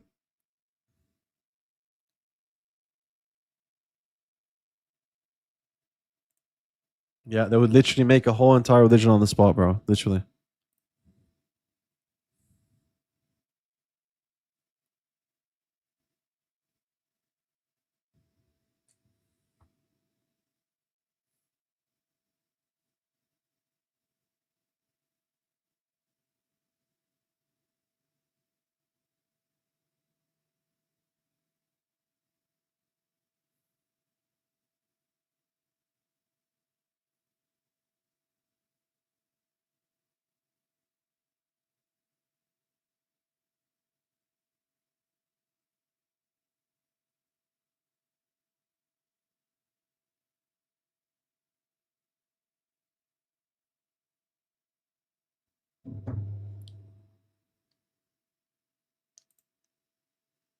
Just search sun prostration. What if there's different versions, bro? I'll pull it up anyways. Let's see if I can find it.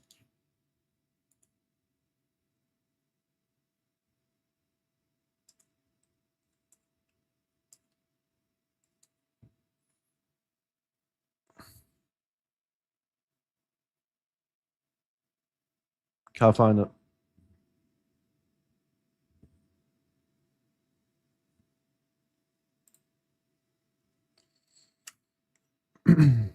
Let's see. All right. This is in Bukhari. Okay.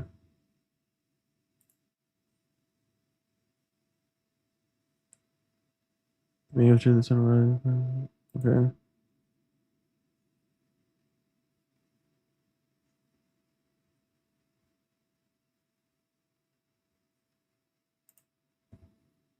Is it this one? Abu Dhar reported the Prophet ﷺ said to him, yes, this is Sahih Muslim 159 and then Bukhari, yeah? Is this the one?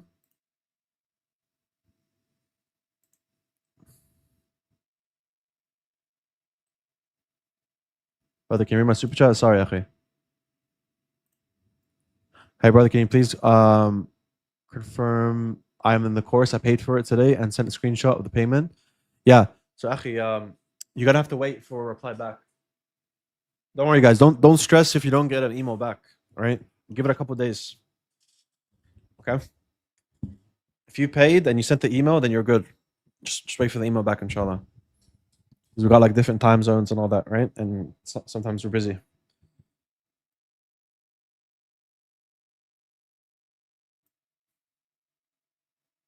Sahih Muslim 159. Yeah, it's this one, yeah? Is this not it?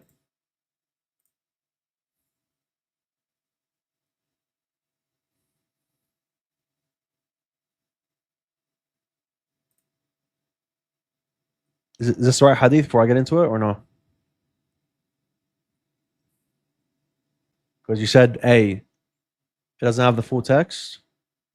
Okay, so first we're going to deal with this and then we're going to see the difference, okay? I'm going to search up Sahih Muslim 15A, right? So maybe that difference is weak because if it's in Bukhari and it's in Muslim, then it's independently attested for. But if there's one version of Muslim that has some extra points, then it's possible it's weak, right? So you have to look into that. It's possible that's a weaker method, right? I'm not saying it is, but it's possible. So that's something to look into. I'll get the hadith up here. But in the meantime, we'll look at this one because it seems to be in Bukhari and Muslim. Okay. So first, let's read this. Abu Dhar reported the Prophet ﷺ said to him when the sun had set, do you know where it has gone? Abu Dhar said, Allah's messenger knows best. The Prophet ﷺ said, verily it has gone until it prostrates under the throne. He seeks permission to rise and is given permission. A time will come when it is about to prostrate and will not be accepted from it. It will seek permission to rise and will not be given permission. It will be said to it, return from where you came. Thus it will rise from the west. That is the saying of the Almighty. The sun runs upon its appointed term. That is a determination of the mighty knowing. Yeah. So here it's talking about running, not in the sense of it's literally moving like up and down, like from what we see. It's talking in the sense of, as it says here from Qatada, someone from the Salaf, the meaning of the tradition is that the sun runs for a time and a period it cannot exceed. Okay? So this is from Sharh al-Nawawi on Sahih Muslim. Okay? So the meaning of the tradition is the sun runs for a time. It's not saying it's literally moving up and down.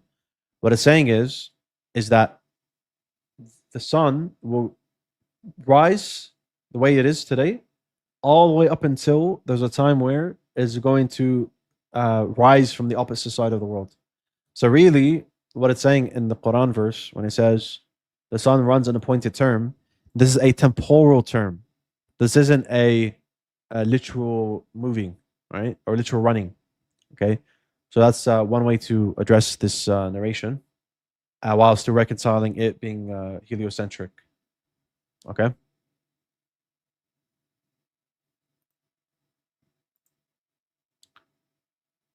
So the going of the sun is a temporal going.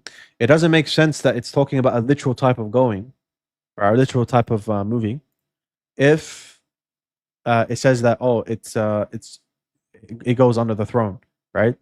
It going under the throne, it's always under the throne, right? So it's not like it's in one time it's above the throne and one time it's underneath. Of course not, right? So when it says verily it has gone until it prostrates under the throne, it seeks permission to rise, it's given permission. A time will come when it is about to prostrate and not be accepted from it. So it's going to come a time where it's going to, instead of the sun performing its actions, obviously this is metaphysical, prostrating and whatnot. This is metaphysical occurrences. These aren't real things that we can see, but they're real things in a metaphysical way. The same way that Allah subhanahu wa ta'ala says that everything on the earth praises Allah Azza wa Jal, right? However, we can't like witness it. We can't see it. Yeah. So that's addressing this portion as well. Okay. So what I suggest is whenever you have a dispute with a hadith or you have some misunderstanding with a Quran verse, always bring it back to the early generations' interpretations, because they have no reason to say it's heliocentric or geocentric or the earth is flat or the earth is round. They're just interpreting the text, right? And there's been ikhtilaf amongst the scholars whether the earth or whether the universe or the galaxy, the way that the earth is positioned, it's geocentric or whether it's heliocentric. So there's nothing qat'i from the Islamic sources to say one or the other. I think it's the same thing as whether the earth is flat or not. I don't think the Quran's clear on that. I don't think it cares to talk about it. In the Arabic is one of the hadith, maybe in this one, it says in Arabic that is mustaqraha, it's a pointed term, referring to the prostrating at a stopping point under the arsh. Yeah, that's being used in a temporal sense. It's not being used in a literal sense. And this is what the early scholars say on the Quran verse as well. The same way that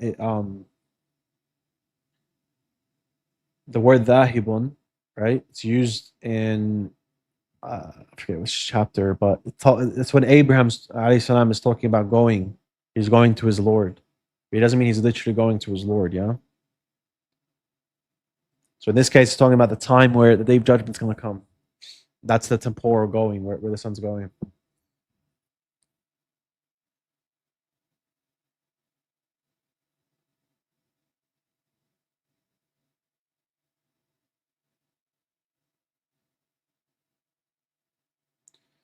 So that term being used there would just mean that it's fixed in terms of its positioning, in terms of where it's going to be going in a temporal sense, and its going is referring a temporal type of going. Like the early scholars have said, if you go to Tafsir al-Tabari on that verse I was speaking about, if someone could comment the verse, he says, I'm going to my Lord, or I will go to my Lord. He says Dahibun. He's going to his Lord. Yo, Mo.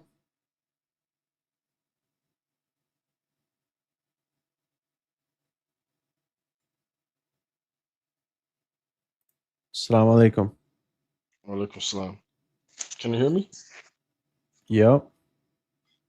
Yeah, so I was talking to someone today, and obviously, typical Christian behavior, they bring up the age of Aisha, and I was explaining to them how she was, physically, mentally mature, but then they were like, oh, but she was playing with dolls. And then I'm like, well, she had her dolls even during the Battle of Tabuk, where she was around 15 years old. Is this something like reliable? Like 15 and still having her dolls at the Battle of Tabuk? Yeah, that proves she wasn't prepubescent. Do you think she's So do you think she's prepubescent when she's 15? no, I hold the position that she was still mature. That's why she still had Yeah, her that's the dolls. point. Yeah, that's the point. So the But point then is that they're saying that she's not mature because she was yeah, playing because with she her has dolls. her dolls, yeah. But that's very unlikely because how can a girl be 15 and still be prepubescent? That's crazy. That's very stupid. So, Yeah. so that's the first thing. It's very unlikely. So they're giving a very stupid interpretation. Secondly, when it comes to the dolls issue, you can't that type of dolls that Aisha, may Allah be pleased with her, was using is a type of doll that is permissible. So whoever says that playing with dolls is not permissible and she was prepubescent when she was playing with them, they're wrong. The evidence for that is she was 15 when she was playing with her dolls, right? In Islam, you can't be 15 and still be classified as prepubescent. So It's are you saying the impossible. It's dolls at impossible. the time she was 15, was the doll defaced? Yeah, defaced, or maybe even if it's faced, maybe that's an exception to the rule. Whatever it is, it's permissible. Whatever it is. So this is like a proper response that I said, right? Like if she was still immature, uh like if she's mature and she still had her dolls at the Battle of Tabuk, which when she was 15, so she can't be a child. Whether or Yeah, not that's she right. Yeah. had the dolls, she still had the dolls even when she was an adult, Yeah, that's right. That's right? right. Yeah. And my Yep. second question is, according to our paradigm, I know it doesn't say anything in the Quran like during the lifetime of Isa alayhi salam, do you think he had like any inclination that he was going to be risen alive? Do you like what's our It's perspective possible. on Yeah, that? it's possible. Yes, it's possible. No. So let me just address this brother here. So Sush, if that method is very different to the one I read there, go to Leafy, brother Leafy, and have him look at the mutun for it. All right. So he's good for that. So he can look at, let's see, maybe the wording I read from Bukhari and from that other version of Sahih Muslim 159, maybe that's more strong, right? Because it's in Bukhari and it's in Muslim. So you're going to have to, maybe that wording that you're having issues with, maybe it's not authentic. So just take it with Leafy, inshallah, okay? So he can have a look at it for you. He's good at checking that quickly. Nah, bro, I'm sure it's sahih. Yeah, no, it's not that. It's not sahih, bro. A hadith can be sahih and yet still have parts of its matan that's weak. There can still be additions in there, here and there. The same way with the narration about the Prophet ﷺ going, he was going to throw himself off the mountain. It says in Bukhari, but that wording is weak. That wording is part of Tabaqat Zuhri, right? Okay, so Tabaqat Zuhri is it's a disconnected version of the story that has that addition, but the source is unknown, right? And yet it's still in Bukhari. So That's why I ask you to take it with Leafy, because he can check if that's a later edition. Yeah, bro, the whole method's strong because I've researched a lot and I haven't heard them saying that once. Okay, so contact Leafy on Discord. His name is Leafy was here. So maybe he can check the chains and he'll let you know.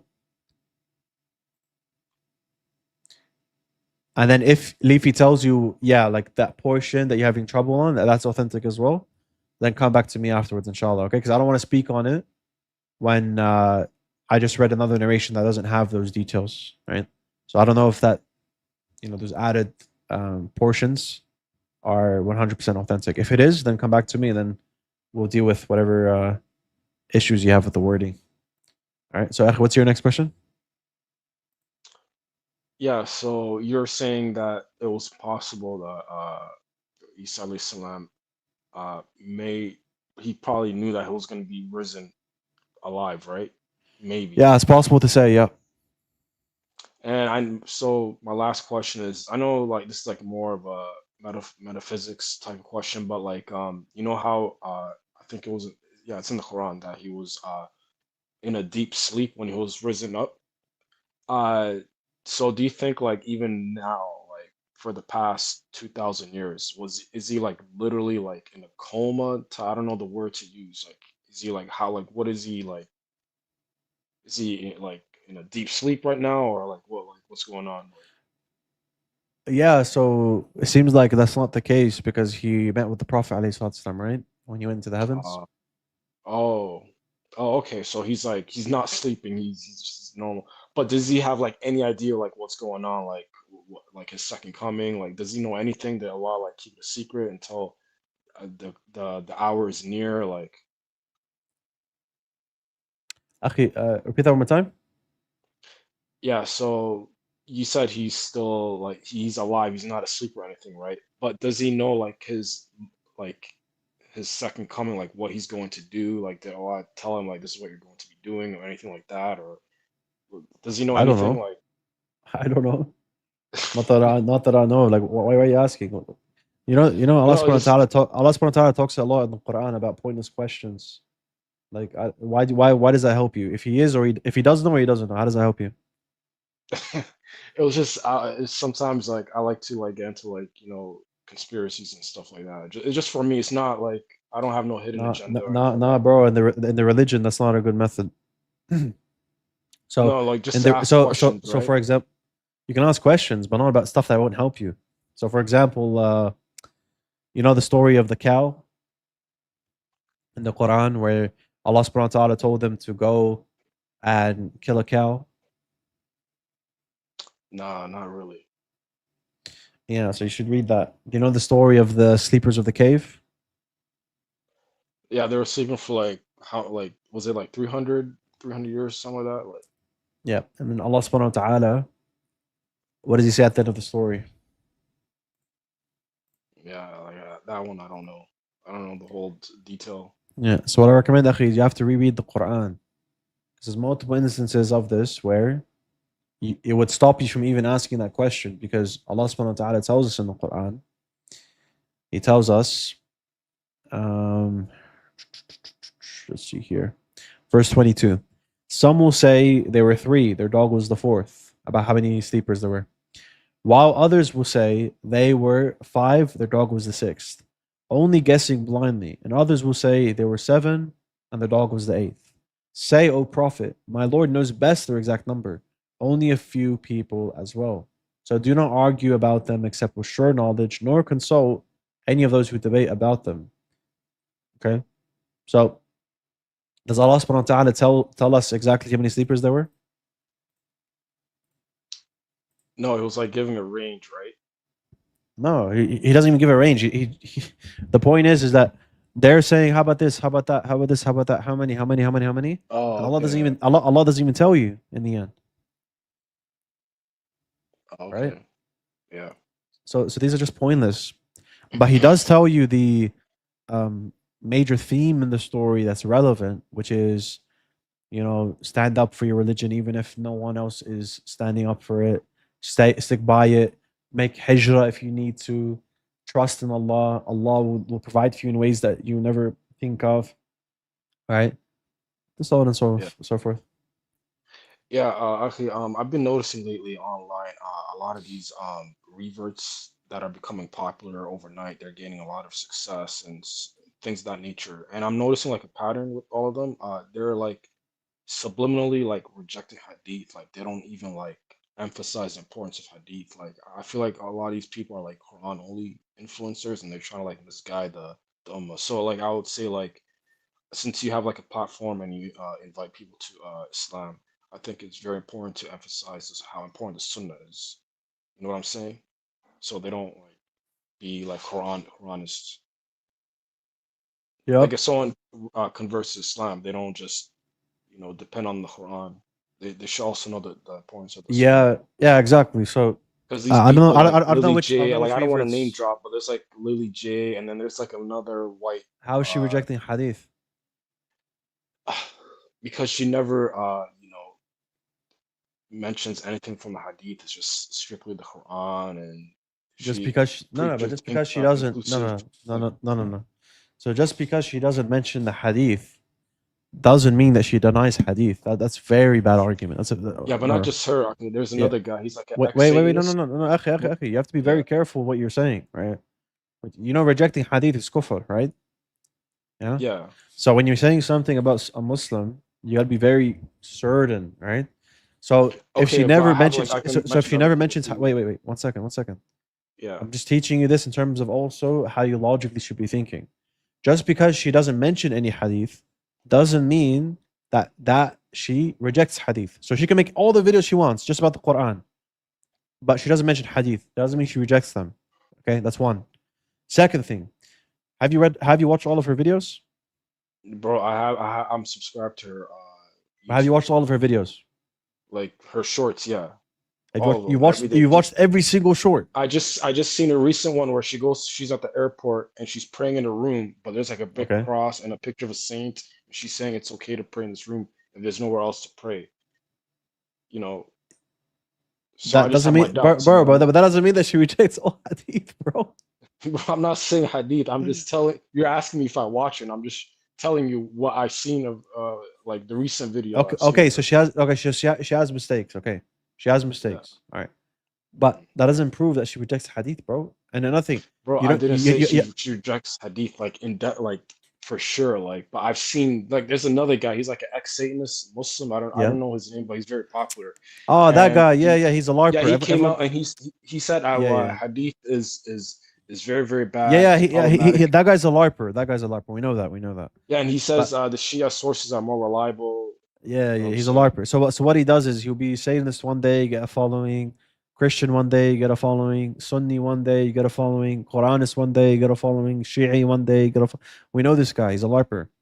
But Yeah, and we're not. I know you don't I know you have like your differences with Daniel Hakikachu, but he made a whole video about like there's like a huge like like a liberal organization. I'm just paraphrasing. He said like there's like a movement like where people are being funded to be like grifters, like Muslim grifters, so they can like liberalize Islam. Daniel's a conspiracy theorist, bro. I don't know about that. All right. Anyways, Okay. what's the All right. point? No, just thank you for answering my question about the 15 like the age Aisha thing. That was No like problem. Okay. No yeah. problem. All right, bro. All right. Take it Take easy. care. All right, Salam.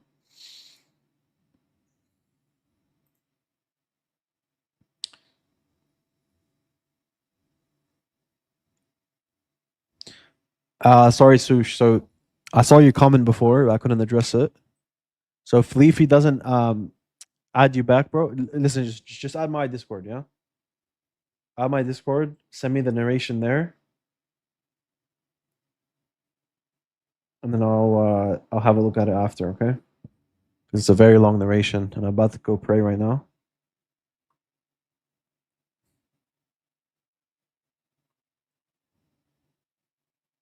Dean, why you diss Daniel? Daniel's arrogant.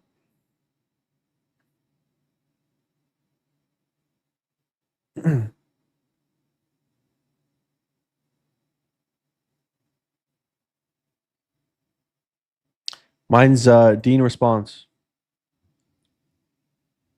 So Dean responds D-E-E-N responds R-E-S-P-O-N-D-S.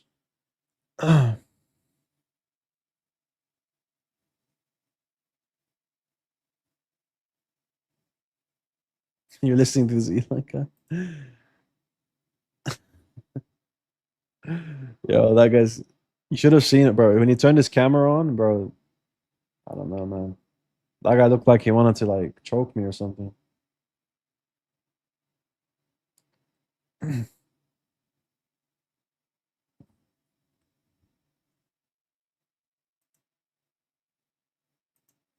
Yeah, yeah. But the thing is with Daniel, like, I don't deal with him. I don't want to speak on him or whatever. Like for example, the other day there was this guy who came on my panel. He took shahada with me after speaking to me twice. But before that, he said, "Oh, I was on Daniel Hakikatu's platform," and he dropped me down after 5 minutes when I was inquiring about the Islamic dilemma. So Daniel has these traits of being arrogant, dropping people down that are potential. By the way, this guy's an ex-Muslim. By the way, he was a revert, ex-Muslim because of the Islamic dilemma, right? Then we spoke to him and he took Shahada again, alhamdulillah, right? Now he has like a good community on the Discord server. So, yeah, there's that. So, there's some da'is out there, man. They're not patient enough. Daniel's one of them. He's very arrogant as well.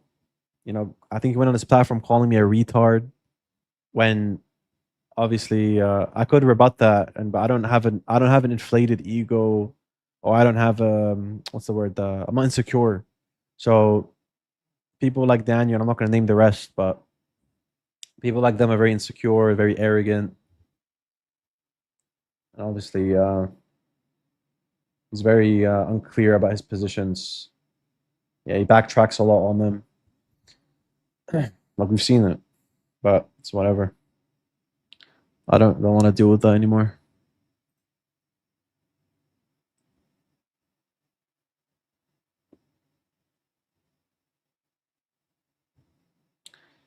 Dean, have you read Nikolai Sinai on the Quran's vocab? It's an academic book that refutes them as well. Nah, send me that, inshallah. I don't care about super chats. Don't get angry if I don't read them because I'm not forced to. Yeah, that's weird.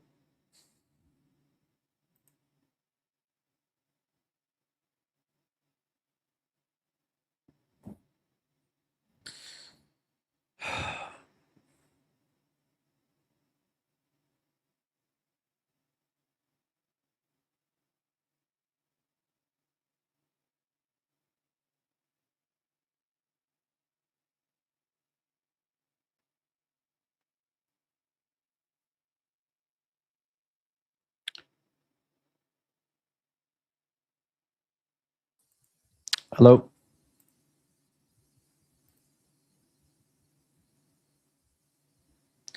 Hello.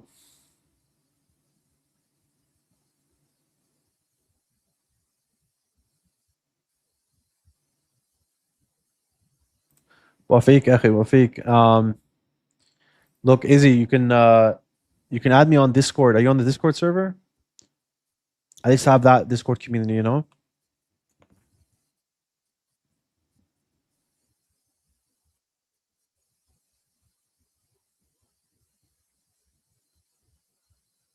Guys, pray for our I don't know if it's a brother or a sister, but you should come on the server, inshallah.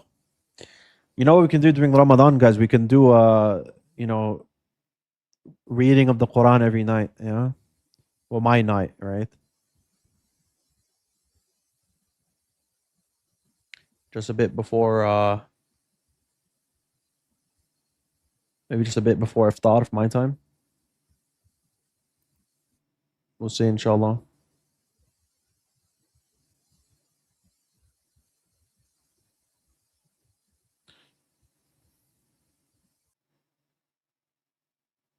Yo, Dean speaking.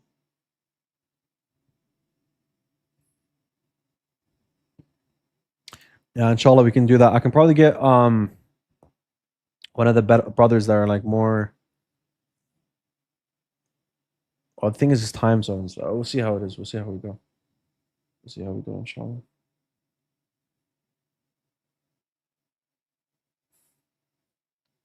I'll see if Ustad Dawood can organize something for us.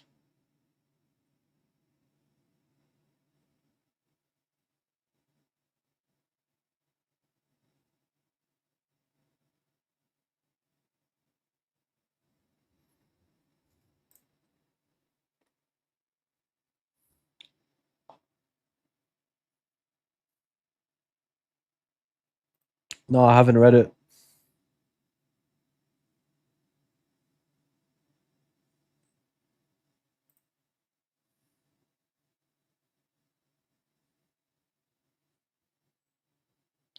I read parts of Dala'il al-Nabuwa.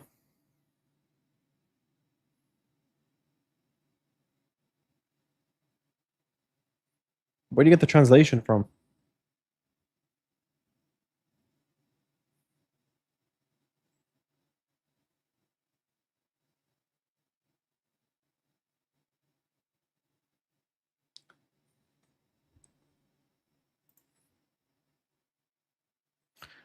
You translated it? Well, mashallah.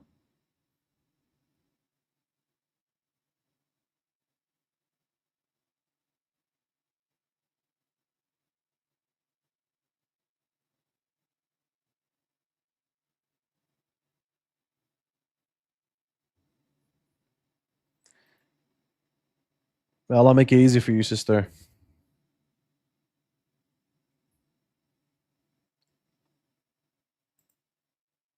Make dua for her, guys, as well.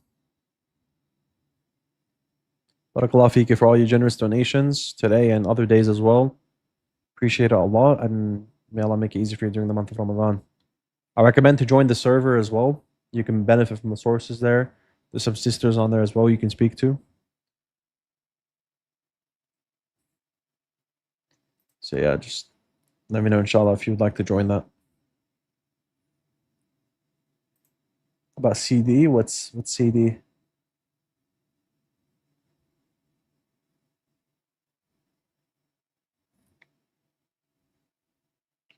Let's see.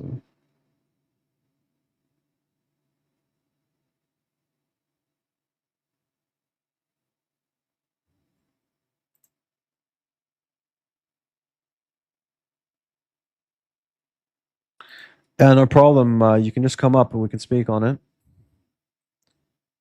Yeah, I know generally Arabic. General confirmation.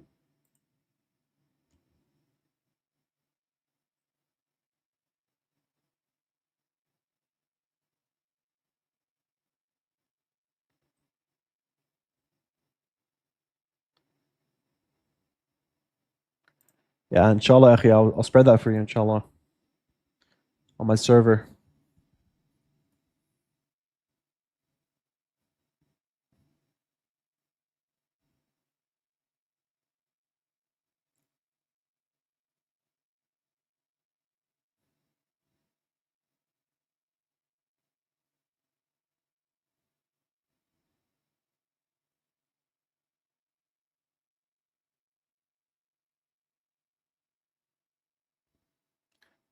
The signs of the Messenger of Allah.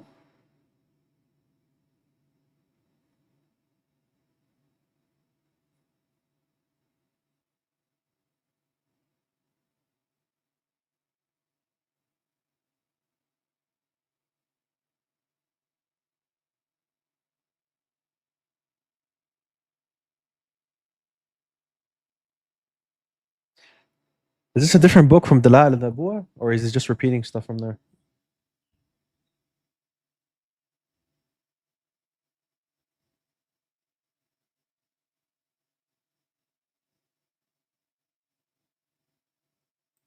Oh, really?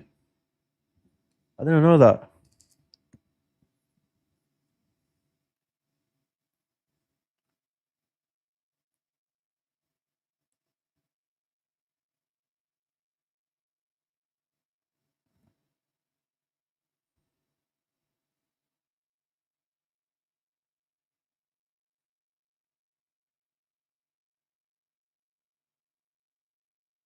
Now that's sick.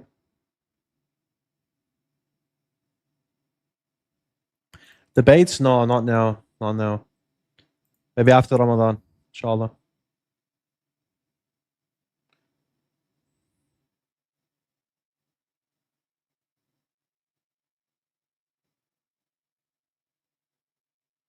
The Christian Decoded course. Okay. Let me have a look here.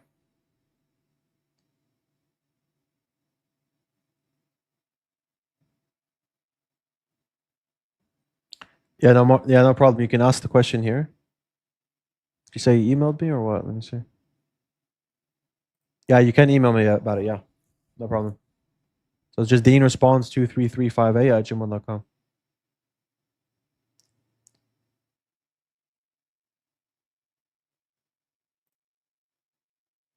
Yes, you can do that, inshallah.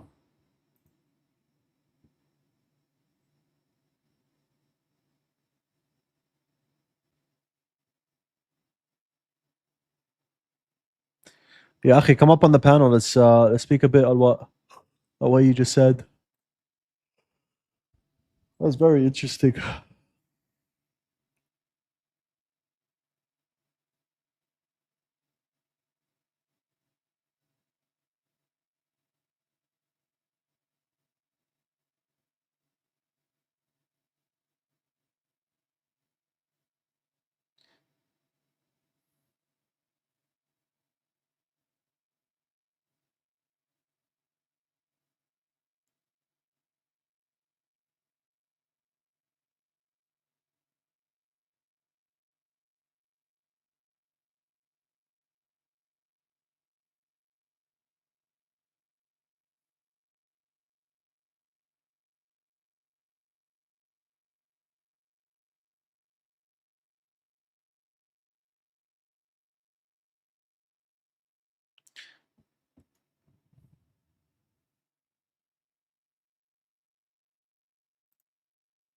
Yeah, no, he dodged speaking to me. Are you meant to accept my Discord request, Akhi? Yeah. So give me a sec. Let me just do it now. There we go. Smelly. Oh, I added you, Smelly.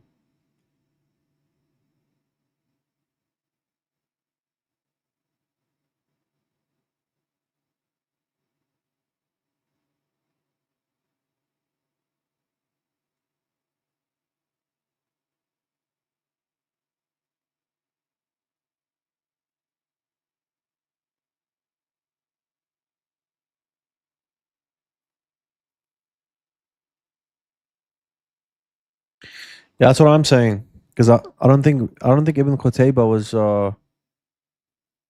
a revert, was he? I don't think so.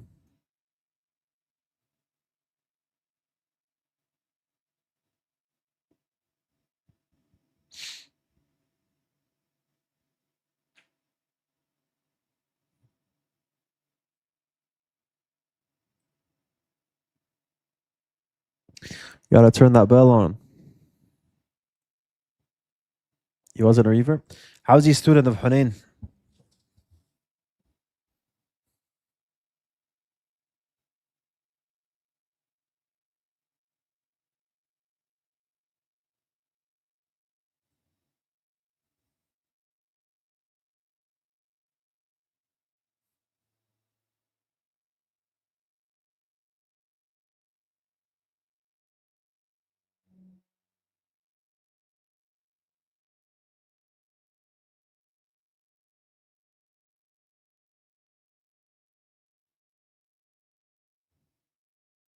Oh, really? So what was he learning from Hunayn? Like, he was learning Greek or something, or did he speak about what exactly he learned?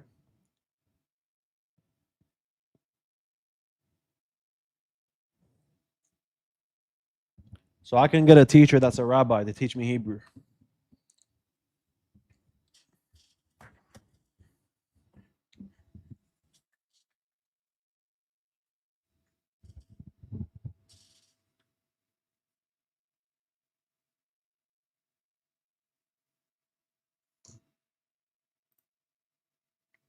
Yeah, teachers who translate past. Yeah, that's sick.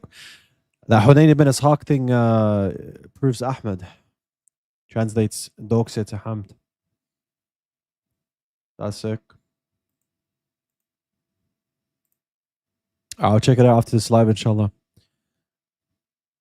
So, guys, I'm gonna end the live here. We got some good combos in already. Gonna have to pray soon, so get ready for that. Maybe get something to eat, inshallah. Yeah, inshallah. Once it gets finalized, yeah. Once everything gets finalized, yes.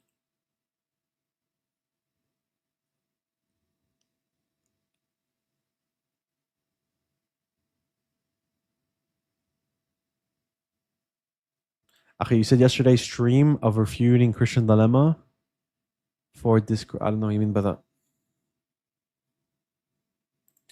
Dean response 23358 @gmail.com.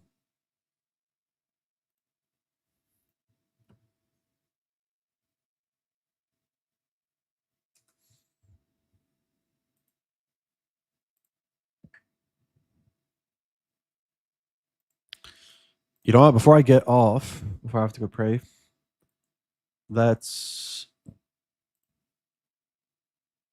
top one. I like the Son of Man one, but really, like the most useful and easiest to use would probably be Isaiah 42 and Daniel 2, maybe Matthew 22 as well.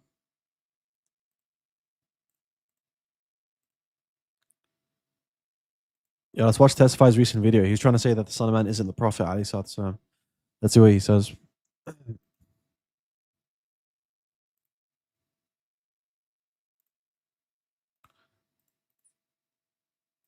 Yo, should I bring back the response videos against Testify or what?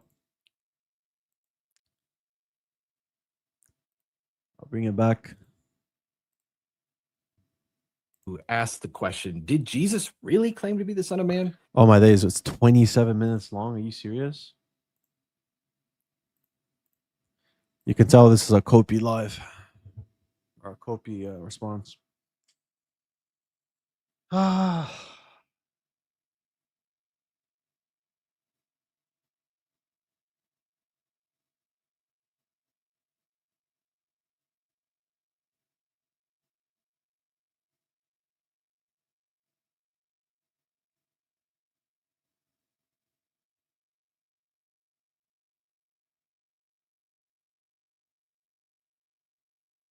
Okay. Should I no, I will we'll respond to everything. The Daniel 2 thing, why he thinks Daniel 2 is Christianity, why that's wrong. And we will also respond to this whole Son of Man thing. But you know, maybe we'll save this one for when I make my video on why Jesus alayhi salam is the Son of Man. Sorry, not Jesus, Prophet Muhammad alayhi salam, sorry.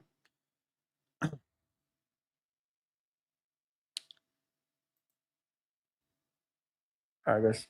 You know what? I'm gonna continue the live because I didn't notice this was very long. I want to continue my live. We're gonna react to a bit of it. I'm gonna leave, go pray midway, and then I'm gonna come back. Okay. I'll speed up the video though, and let's begin. I should be after Ramadan, inshallah. Now you might be thinking to yourself, Testify, what in the world is wrong with you? Of course, Jesus claimed to be the Son of Man. But you might be surprised to learn that scholars like Bart Ehrman and a minority of other scholars like E.P. Sanders actually say no, Jesus never claimed to be the Son of Man. Well, why do they believe that? Why am I talking about this? Well, I think some of you have seen that there was a recent debate, and a popular Muslim apologist argued that Ehrman, Sanders, and others say that Jesus wasn't the Son of Man. Therefore, so they blaspheme the Prophet alayhi salam. They, insult our religion, and then they want to complain about what Libiano does when he gives it back to them, right? And they try to insult Libiano as well, like depicting him like this, right? And then they want to go, oh, I'm a victim. Like, bro, get the hell out of here. he must have been predicting a future figure like, I don't know, Muhammad, because we got to shoehorn Muhammad into the Bible somehow, okay? But the way these scholars actually arrive at that conclusion is very, very, very different than what's actually being used here. So it's like they're quoting a scholar and saying they believe this, but they don't stop and think about how the scholars arrived at their conclusions, and it's very illicit. It's bad. So how do you know that, dude? What? This guy thinks that we haven't looked at how these scholars came to this conclusion. You see how he's just making crap up? Let's look here. Guys, Put for me when did Libiano have his debate? When did Libiano have his debate with IP? Can you guys comment that there? Just comment in the comment section. Someone find that out for me. In the meantime, I'm gonna get this up. Look how much of a kadhab this guy is.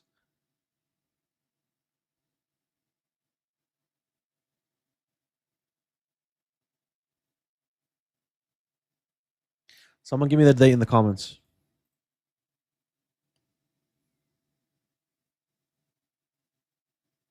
4th of Feb?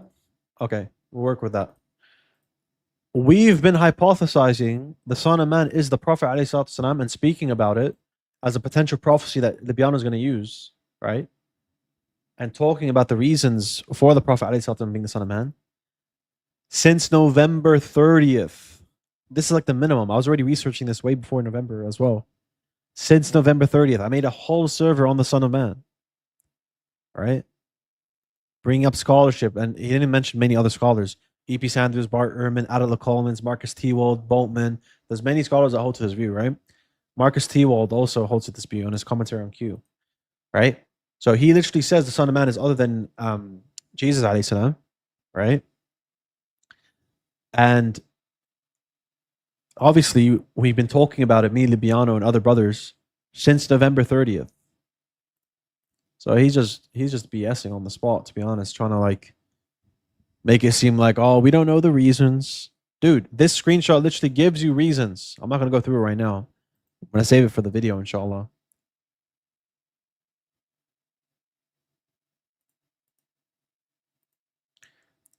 So there's going to be an upcoming video where we show how the Prophet ﷺ is the Son of Man.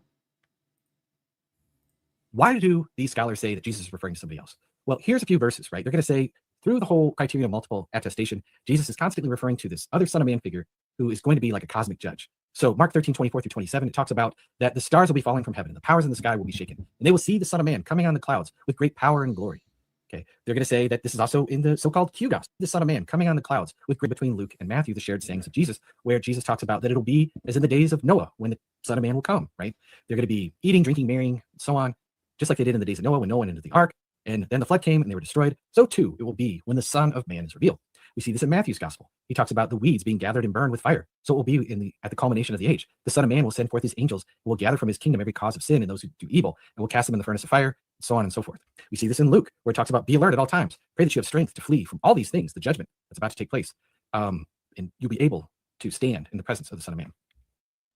So we would just assume as Christians that Jesus is talking about himself, right? This is a quote from Ehrman. He says, look at the sayings given above. These are all the verses that Ehrman quotes in his book here, How Jesus Became God.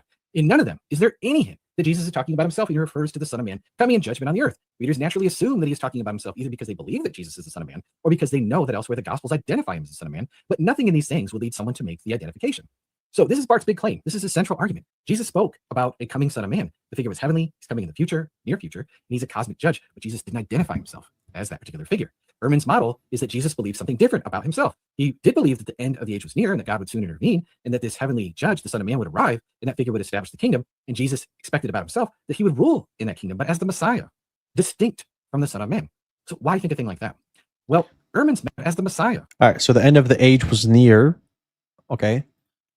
We would dispute that, and we can give interpretations to show that that's not the case. Or even if you say near, like it depends what you mean by near, right? So the Prophet ﷺ also says the day of judgment is near, and so on, saying like it's coming, and my coming is like these two, and then he put his two fingers together, showing that's close. God would soon intervene. Yep, that's through the Prophet ﷺ. The heavenly judge, Son of Man, would arrive. We'll get to that in a second, how that's reconcilable, right? So basically what I'm doing here, because this isn't like a response video to testify. I'm just going to tell you, right, what we've already accounted for, right? I'm not going to give you the overview response because that's going to be in the Son of Man video, right? So right now we're just reacting to it. I'm just going to be saying, these are critiques that we've already anticipated for, or these critiques are bad, we're not going to even address it, or these critiques are new and we will incorporate this into our video, right? So far, the end being near and so on, we've incorporated that. God soon intervening, yes, that's also incorporated. Heavenly judge stuff, yes, we've incorporated that. That figure would establish the kingdom, of course, we've incorporated that. Jesus is expected to rule in that kingdom, but not as the Messiah, not as the Son of Man. That actually fits perfectly. Jesus alayhi salam will come back, rule the kingdom, which is Islam, right? But there's another king who ruled, who was the Son of Man, who was the Prophet alayhi salatu wasalam. So, yeah, we've already accounted for all of this, and yeah, this fits the Prophet alayhi salatu wasalam. Distinct from the Son of Man. So why think a thing like that? Well, Ehrman's method is to use the criterion of dissimilarity. We already talked about multiple attestation, where these sayings are throughout all these different sources, but there's also the criterion of dissimilarity that historical Jesus scholars use, and they're going to say that a saying is more likely to be authentic if it doesn't match early Christian theology, that it would be awkward for Christians to invent, and doesn't clearly support later beliefs. So Ehrman's baseline assumption is this: early Christians believed that Jesus is the Son of Man. They believed that he was the cosmic judge, that he is the cosmic judge, and that he is going to return from heaven. Why? Because he was crucified, and it can't end there. And also there's these appearances of Jesus, and so they just conflated these two figures into one. Therefore, the sayings that clearly identify Jesus as the Son of Man, where Jesus refers to himself as the Son of Man, those got to be later theological additions. They're corruptions. The gospel authors just invented these sayings and put them on the lips of Jesus. So according to Ehrman, what would be more authentic? Sayings more likely to go back to Jesus, where Jesus talks about the Son of Man, but does not clearly identify himself as that figure. Why does he think that? Because Christians will be less likely to invent sayings that actually separate Jesus from the Son of Man. So Ehrman will say that in key passages, Jesus says things like, the Son of Man will come, the Son of Man will judge. But what he does not say is, I will come, I will judge. It's awkward, it's weird. Why talk in a third person like that? So an example that he gives is Mark 8:38, where it says, whoever is ashamed of me, the Son of Man will be ashamed of him when he comes to judge, right? So per Bart, there's two figures in view here. There's Jesus and the Son of Man. So Ehrman's like, well, gee, this sounds like Jesus is talking about somebody else. But this argument is really weak because Jesus actually often spoke this way. And Bart does accept that Jesus referred to himself as the Christ, as the Messiah. So Matthew 22:42, it says, what do you think about the Christ? Why doesn't he just say, what do you think about me? Or where it says, you have one instructor, the Christ. Why not just say you have one instructor? It's me. Or because you belong to the Christ. Why doesn't he say, well, because you belong to me? He's talking about you'll receive a reward if you give even the least of his disciples a glass of cool water because you belong to the Christ. Why doesn't he just say, it's me, guys? You know, it doesn't make sense, right? So Ehrman is not being consistent here. Like, Jesus spoke this way about Son of Man, and he spoke this way about the Christ. Now, another example that Ehrman uses is he'll say that in Matthew 19:28, Jesus says that he's going to judge the 12 and that they're going to sit on 12 thrones, judging the 12 tribes of Israel. This is awkward because it includes Judas. After Judas died, everyone knew that Judas betrayed him. Christians are not going to invent a saying where Judas is promised a throne in the heavenly kingdom. Therefore, the saying likely goes back to Jesus. So now we're not just doing dissimilarity here. We're also doing the criterion of embarrassment. This is an embarrassing saying, so it must go back to the historical Jesus. Ehrman, in his own words here, just to steel man the argument, he says, as we've seen, Jesus told his disciples, Judas Iscariot included, that they would be seated on 12 thrones, ruling the 12 tribes of Israel in the future kingdom. It would almost be unthinkable that he did not imagine that he too would play a role in that kingdom. And if he was the leader of the disciples now, he certainly... That's a bad argument. That's actually a bad argument. I wouldn't use that. I wouldn't use that as an argument, right? The reason is in the Q gospel, it doesn't say you 12. It just says you. You will judge the 12 tribes, right? Okay. So the Q actually doesn't say you 12. All right. That's the first thing. So, secondly, I would agree. Yeah, it's quite. I would say the Prophet ﷺ can apply here. He can apply as being the Son of Man in this context. But we'll get to that later. You know, when I do make a response. But I wouldn't use this as an argument for it being for the Son of Man being the Prophet ﷺ. You know, these sayings being authentic. But yeah, to address the third person argument, we are going to address that because that's a very common rebuttal. We can say, oh, look, but our reasons for taking Prophet Muhammad as the Son of Man and not Jesus is not reduced just to that third person argument. But we're going to address that too when the time comes. Inshallah, but I just don't have the time right now. Would be the leader of the disciples. Then Jesus must have thought that he was going to be the king of the kingdom of God, soon to be brought by the Son of Man. And what is the typical designation for the future king of Israel? Messiah, right? The guy who sits on the throne of David. It is in this sense that Jesus must have taught his disciples that he was the Messiah. So what Ehrman, just to recap here, what he thinks this implies is that Jesus expected the kingdom soon. He expected the 12 to be judges over Israel. And as Messiah, he's going to be the king. But the Son of Man, he's going to rule them all. Jesus didn't anticipate Judas's betrayal. So you guys start to see a problem of this use of Ehrman by the Muslims here. Ehrman thinks that this portrays Jesus as a failed apocalyptic prophet. Let's just do a little thinking here, people. Anyways, as a quick aside, just a short answer to the whole Judas thing. R.T. France, a New Testament scholar, says in his commentary on the Gospel of Matthew, some commentators are troubled by the mention of 12 thrones of the tribe. Yeah, but bro, like this isn't the only reason why he says that, right? This isn't the only reason why he says, "Oh, the Son of Man figure clearly it's not Jesus and whatnot," or this saying is authentic. All right. We're more so not looking at this passage. We're looking at other passages. I'm not going to say them now, right? Because I don't want to spoil the video. But yeah, we would never make this argument, and we've already accounted for Erman's argument. Why? Because I already knew, like a snap of a finger, that argument's not good, because in the Q gospel, it doesn't say you 12. It says you would judge the 12 tribes. And I'm sure right now Testify is going to give an apologetical response as well. So yeah, he'll do the work for us anyways. Or at the time, excuse me, when one of the 12 was Judas Iscariot. But after the initial listing in Matthew 10, 2-4, the 12 appear throughout more of a college than 12 specific individuals. The replacement of Judas by Matthias in Acts 1 shows that it was a symbolic number, symbolizing the 12 tribes of Israel, that mattered rather than the identity of individuals who made up the group. Let me read that. So some commentators are troubled by the picture of 12 thrones at a time when one of the 12 was Judas Iscariot, but after their initial listing in 10:2-4, the 12 appear through more of a college and as 12 specific individuals. The replacement of Judas by Matthias and shows that it was the symbolic number that mattered rather than the identity. Yeah, I mean, I guess that's why you could say that Matthew, it wasn't like, why would Matthew distort it to make it 12 now, right? You could say that if he knew that Judas betrays in the end. Well, obviously, we wouldn't use this argument. And like I said before, we've already accounted for this argument that Erman uses. So I don't think it's too difficult. But anyways, that's Erman's argument.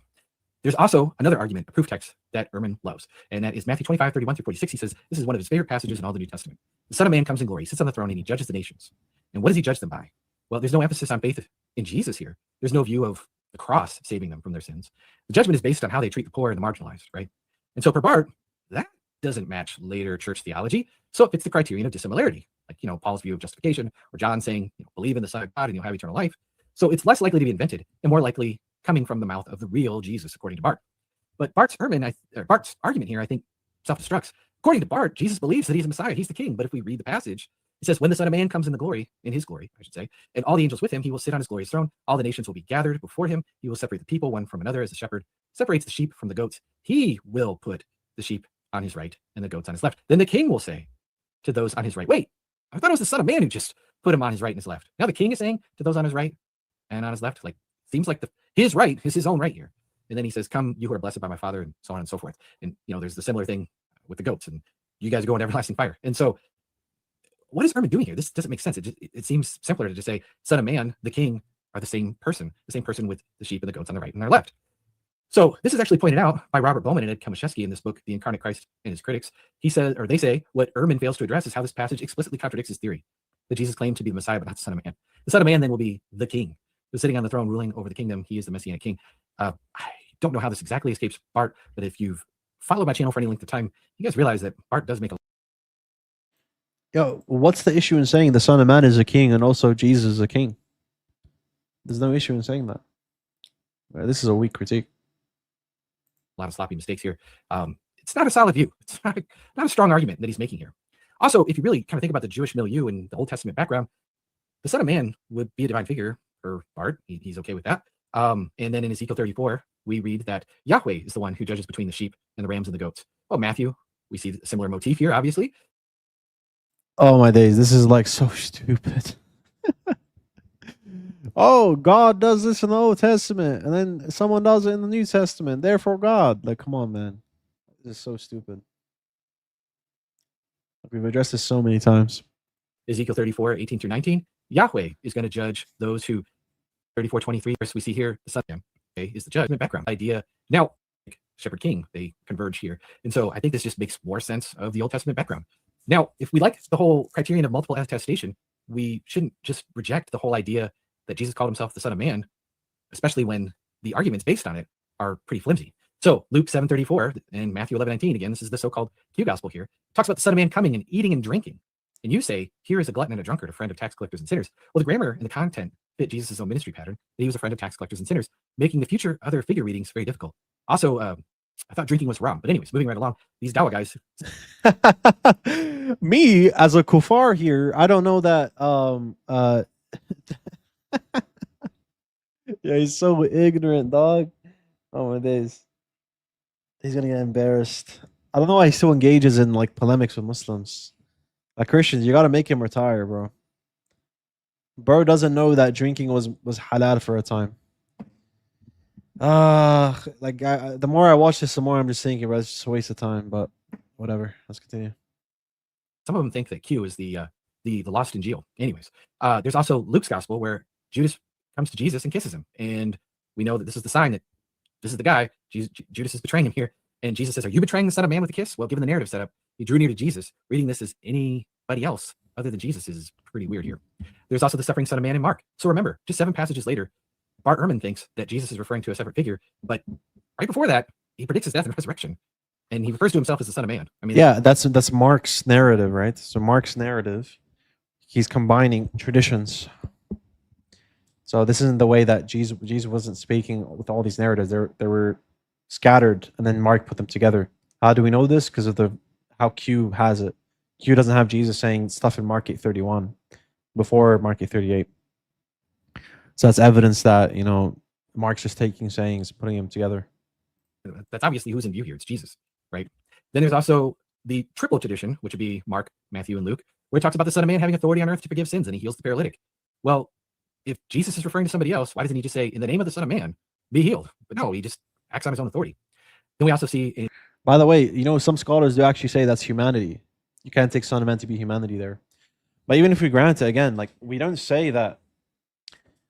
We say that Mark, Matthew, Luke, they've already developed a tradition. And even in Q, there's a developed tradition where you have traditions where the Son of Man is distinct and the Son of Man is Jesus. Right? And we'll get into the arguments of why he's clearly distinct later, inshallah. But yeah, let's continue here. having authority on earth to forgive sins, and he heals the paralytic. Well, if Jesus is referring to somebody else, why doesn't he just say, "In the name of the Son of Man, be healed"? But no, he just acts on his own authority. Then we also see in John's gospel, after he heals the blind man, he says, "Do you believe in the Son of Man?"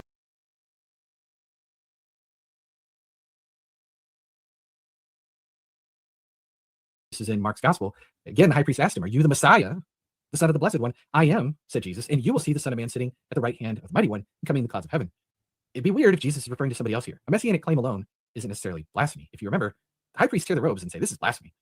So just saying, "Oh yeah, I'm the Messiah, and then the Son of Man is coming later, and he's going to get you guys," that doesn't constitute blasphemy. Son of God language here could even be read in a softer Psalm 2 sense.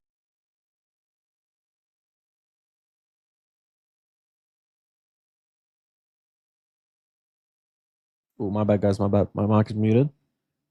If he's saying there's someone that's going to come that's going to judge the judges, right, then that's obviously going to be seen as blasphemy for them. And there's evidence for that, but I'm not going to get into it now.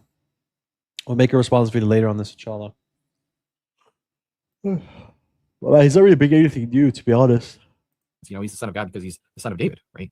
But portraying the Messiah in Daniel 7 in terms of divine enthronement and co-rule is what triggers the blasphemy charges. Why? Well, because these priests, they know high priest, I should say, not plural, high priest and those present, they know the context of Daniel 7, right? All the nations are going to block the Son of Man. The word, all the nations shall serve him, is the Aramaic word plak, meaning worship, service reserved for a deity. How else does Daniel use that word? In Daniel 3, when Shadrach, Meshach, and Abednego were going to be thrown in the fiery furnace for not bowing down to Nebuchadnezzar's statue, they say, "We will not serve your gods. We will not palak your gods." They choose death rather than to serve the image. And then in Daniel 6, we see a similar thing where Darius throws Daniel into the lion's den because, the whole story, he won't pray, can stop praying to anybody else but the God of heaven. And the prayers are all supposed to be directed to Darius, and Darius doesn't want to break his word, but he feels bad about it. So he says, "Your God, whom you serve continually, will deliver you." And then the next night, he can't even sleep. He runs to check on Daniel, and it says, "Has your God, whom you serve, palak, continually delivered you?" So in Daniel, refusing to palak anybody other than God is worth dying for. That's what makes Daniel 7:14 such a shock. The Son of Man receives palak. Everlasting dominion also only belongs to God. Before Daniel 7, everlasting kingdom, everlasting dominion describe God alone. Daniel 4:3, there's this prayer of King Nebuchadnezzar. And he says, his kingdom is an everlasting kingdom. And he basically does the same thing at the end of the chapter. His dominion is an everlasting dominion. His kingdom will never be destroyed. This is Darius's prayer. And then he just flips the page. Daniel 7 applies the same divine language to the Son of Man. His dominion is an everlasting dominion. His kingdom will not be destroyed. And then, of course, we see that there's thrones set up, and he is on the throne co-ruling with God. And so this is what gets Jesus into hot water. There's also the whole mention of basically being the cloud rider, right? It says in Psalm 104:3 that Yahweh is the one who rides the clouds like a chariot. When in Isaiah, when Yahweh comes to judge, it says that he's riding on a swift cloud. And we see this in Deuteronomy. Yo, this is like so low tier, man. Oh my days.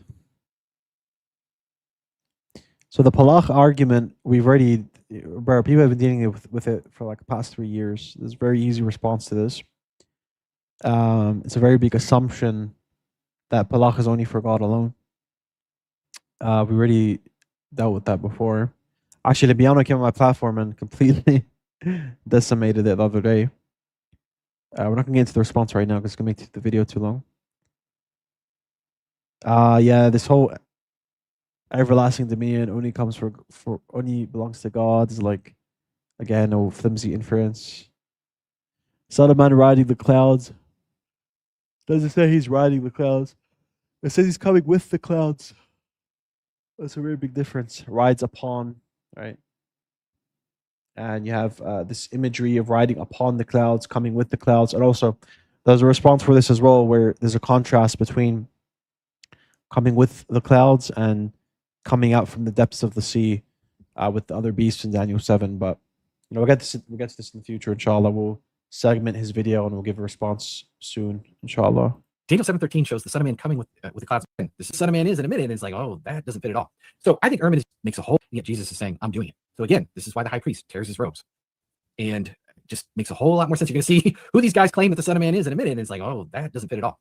So I think Ehrman is just guilty of special pleading. If he likes multiple independent attestation, well, we have these sayings in Mark, the so-called Q gospel, Matthew, Luke, John, where Jesus is consistently distinguishing himself, or not distinguishing himself as the Son of Man. He's saying, I am the Son of Man. And again, Ehrman's arguments from dissimilarity and embarrassment, they're an embarrassment themselves. They're just not good arguments. There's also the whole context of the Son of Man in Jesus' time. First, Enoch. It refers to the Son of Man being this cloud rider, but he's also the light to the Gentiles, the elect one, and the Messiah. For Ezra shows a similar pattern. He's the cloud riding man who restores Israel, judges the wicked, and rules from Zion in Messianic role. Yo, he's so dumb, bro. I'm about to cook him on First Enoch. I'm about to cook it, bro. This guy has not read First Enoch. I know for a fact he hasn't read, and I know for a fact he hasn't read any commentaries on it. Have a look, guys. This is my Discord channel, right? My Discord server where I just work on the Son of Man, right?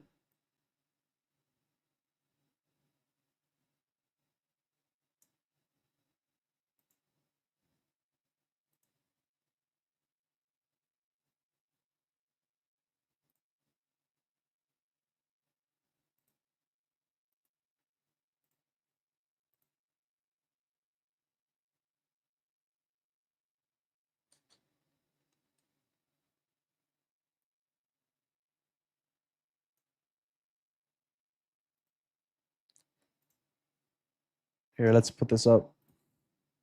Actually, you know what? Let's save it. Let's save it for the video. I don't want to. I don't want to spoil it.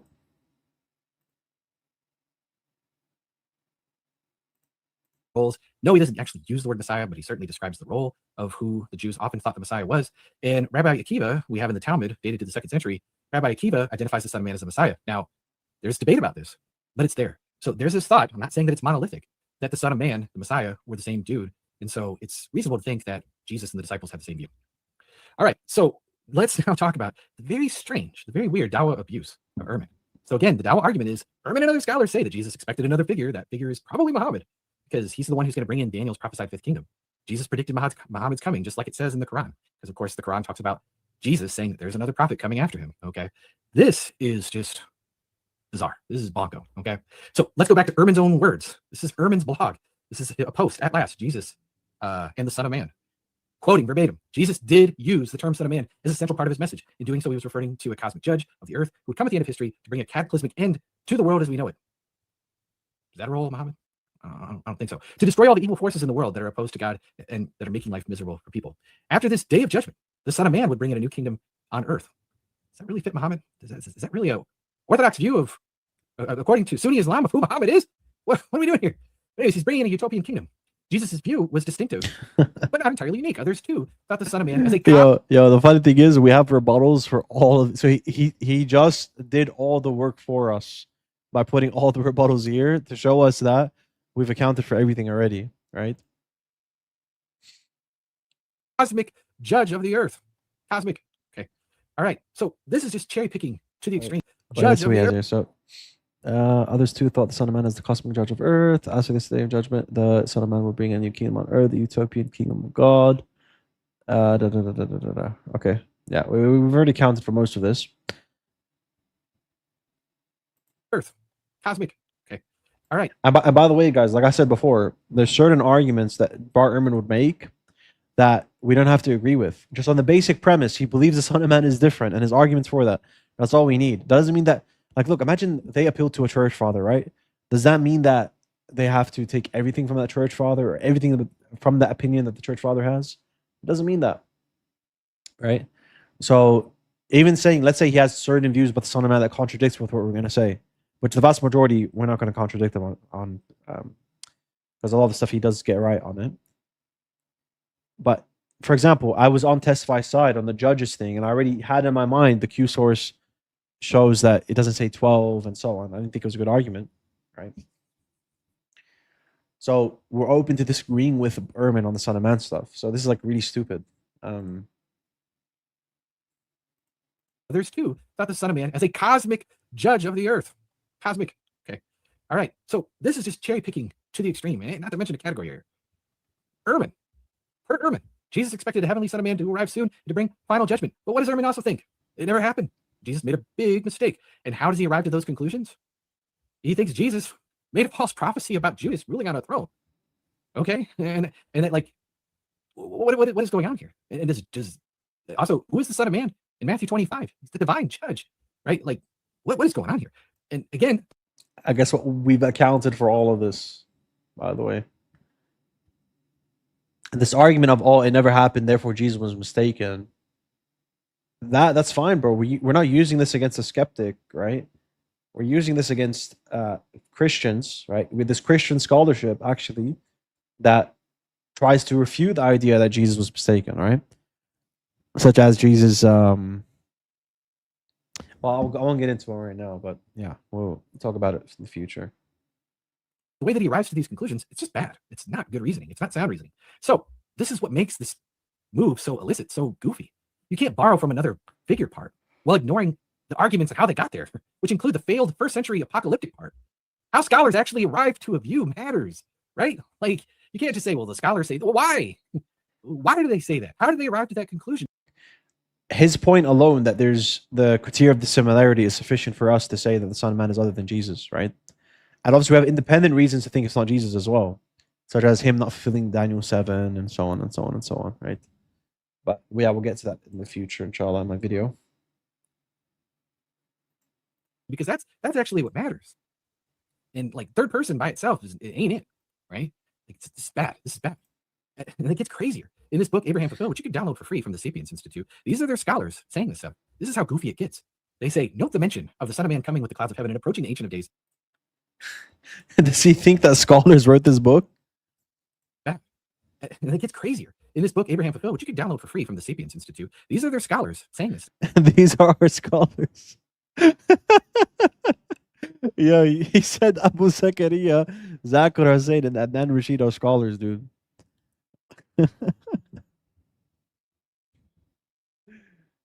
May Allah bless them. They do great work, but they're nowhere near. They're not even in the talking point of being scholars, right?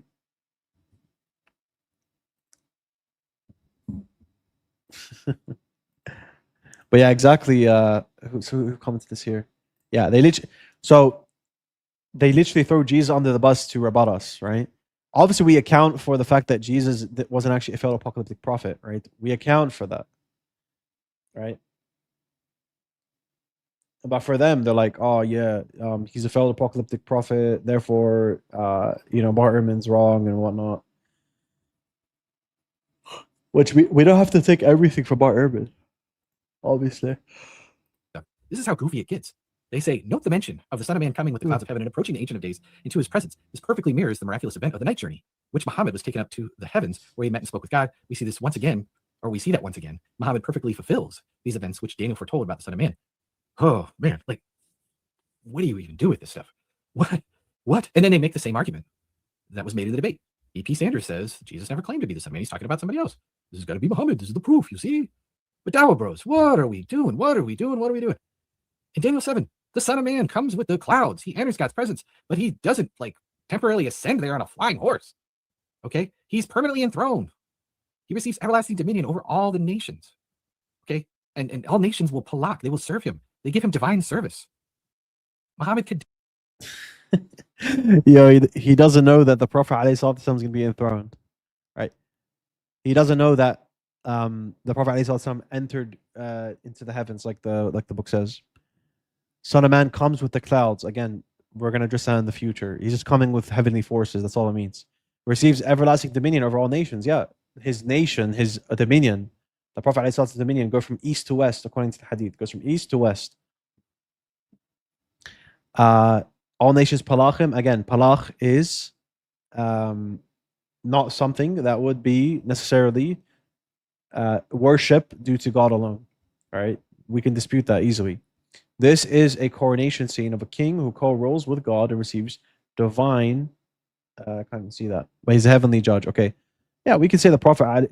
Okay, these last 2 points I'm gonna say for later because these are gonna be new like points that we need the sources on the screen and whatnot, right? So we'll get to that in the future when I do my video, inshallah.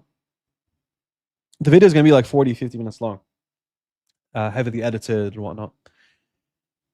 Let's see. Yeah, this is like doesn't even address it because he does enter into the heavens, so it doesn't really matter. Condemned shirk would refuse palach. Again, we're gonna dispute that palach means necessarily worship to God alone. Ahmed means highly praised. Yeah, by the way, he didn't actually address the Son of Man argument that Son of Man equals Ahmed because he's the most glorified. He didn't actually address that, which we're going to mention in my video, inshallah. But this cannot be pressed to divine service. Muhammad ﷺ did not set up the Danielic everlasting kingdom. Yes, he did through Islam. And he's not the heavenly judge. And we'll show that in the future. How Testify will get cooked on that as well. Damn shirk. He would refuse palak. And don't come at me with the, well, Ahmad means highly praised, and this is the most highly praised being, and make some sort of weird connection that barely makes some coherent sense. This can't be, even if we grant that can't be pressed to divine service. That's crazy talk. Look, he's like, even if we grant that, so you can't dispute it. Yo. Alhamdulillah, bro. Alhamdulillah, we're developing the dawah scene like this, bringing these arguments, because you see, he didn't even bother. He knows the argument. He literally mentioned it. He literally mentioned it.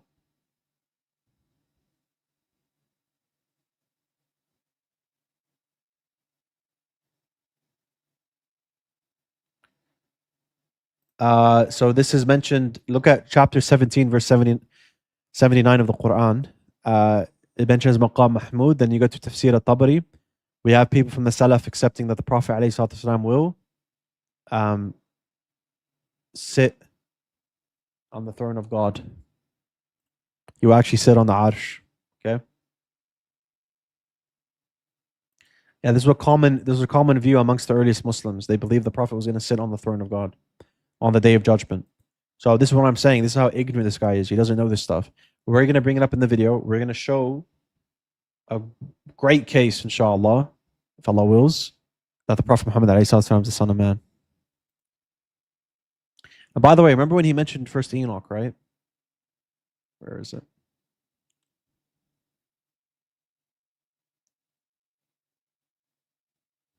Where does he mention first Enoch?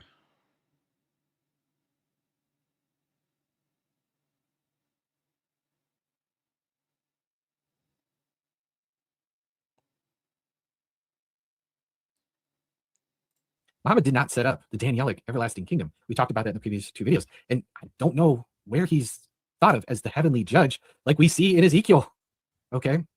Chapter 34. This doesn't make sense.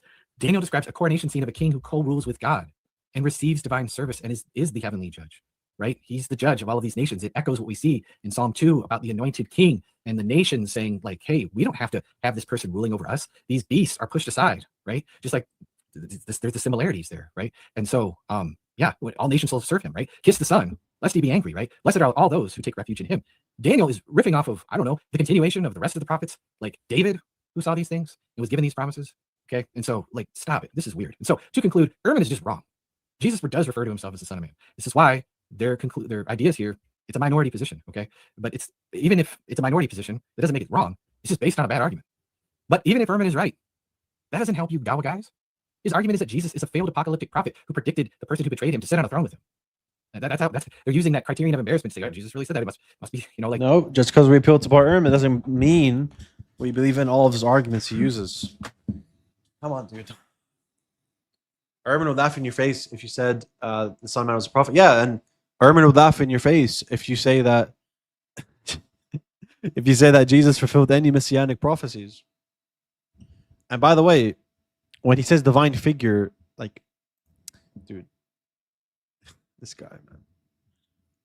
When these guys say divine, they think, oh, the Son of Man sitting on the throne makes him divine, type thing. It's just stupid.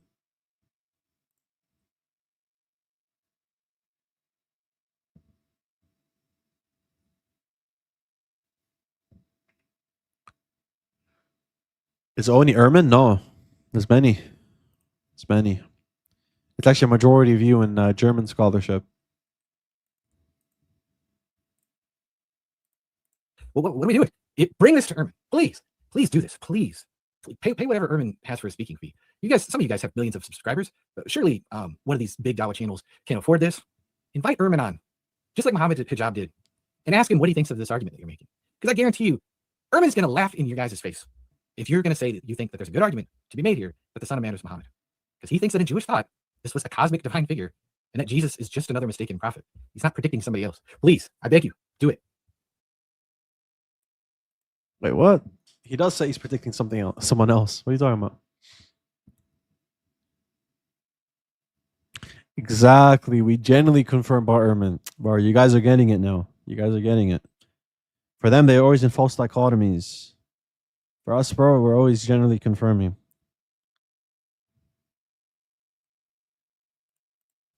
Have him on. I would love to see it. Anyways, I hope this whole series was helpful. Dawa guys, maybe find a different argument. This is better than he's in the Song of Solomon. But honestly, I would respect you guys more if you just stuck to, like, I don't know, Deuteronomy 18, which is still bad. But bottom line is, Muhammad's not in our Bible. Stop trying to squeeze him in there. Says the guy that has. Have you guys seen the messianic prophecies they use? Matthew literally makes up a prophecy.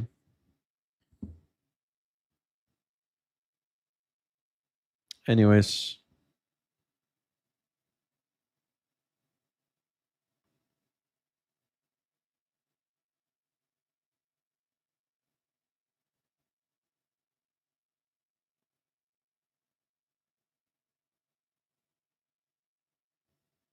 All right, guys, I'm going to go pray.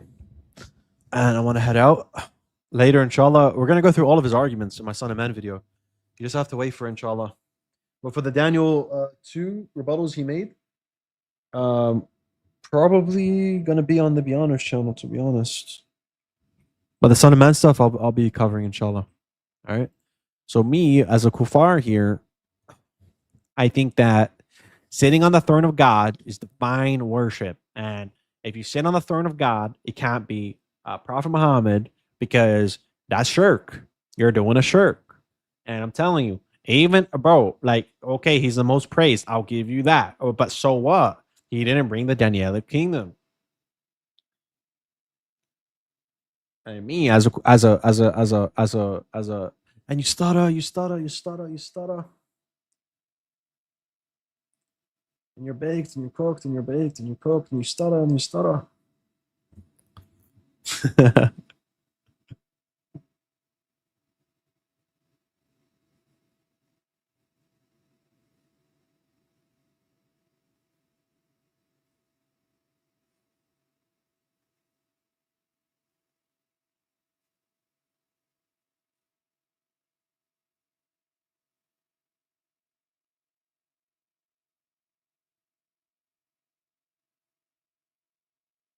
I guess. Assalamu alaikum wa rahmatullahi wa barakatuh.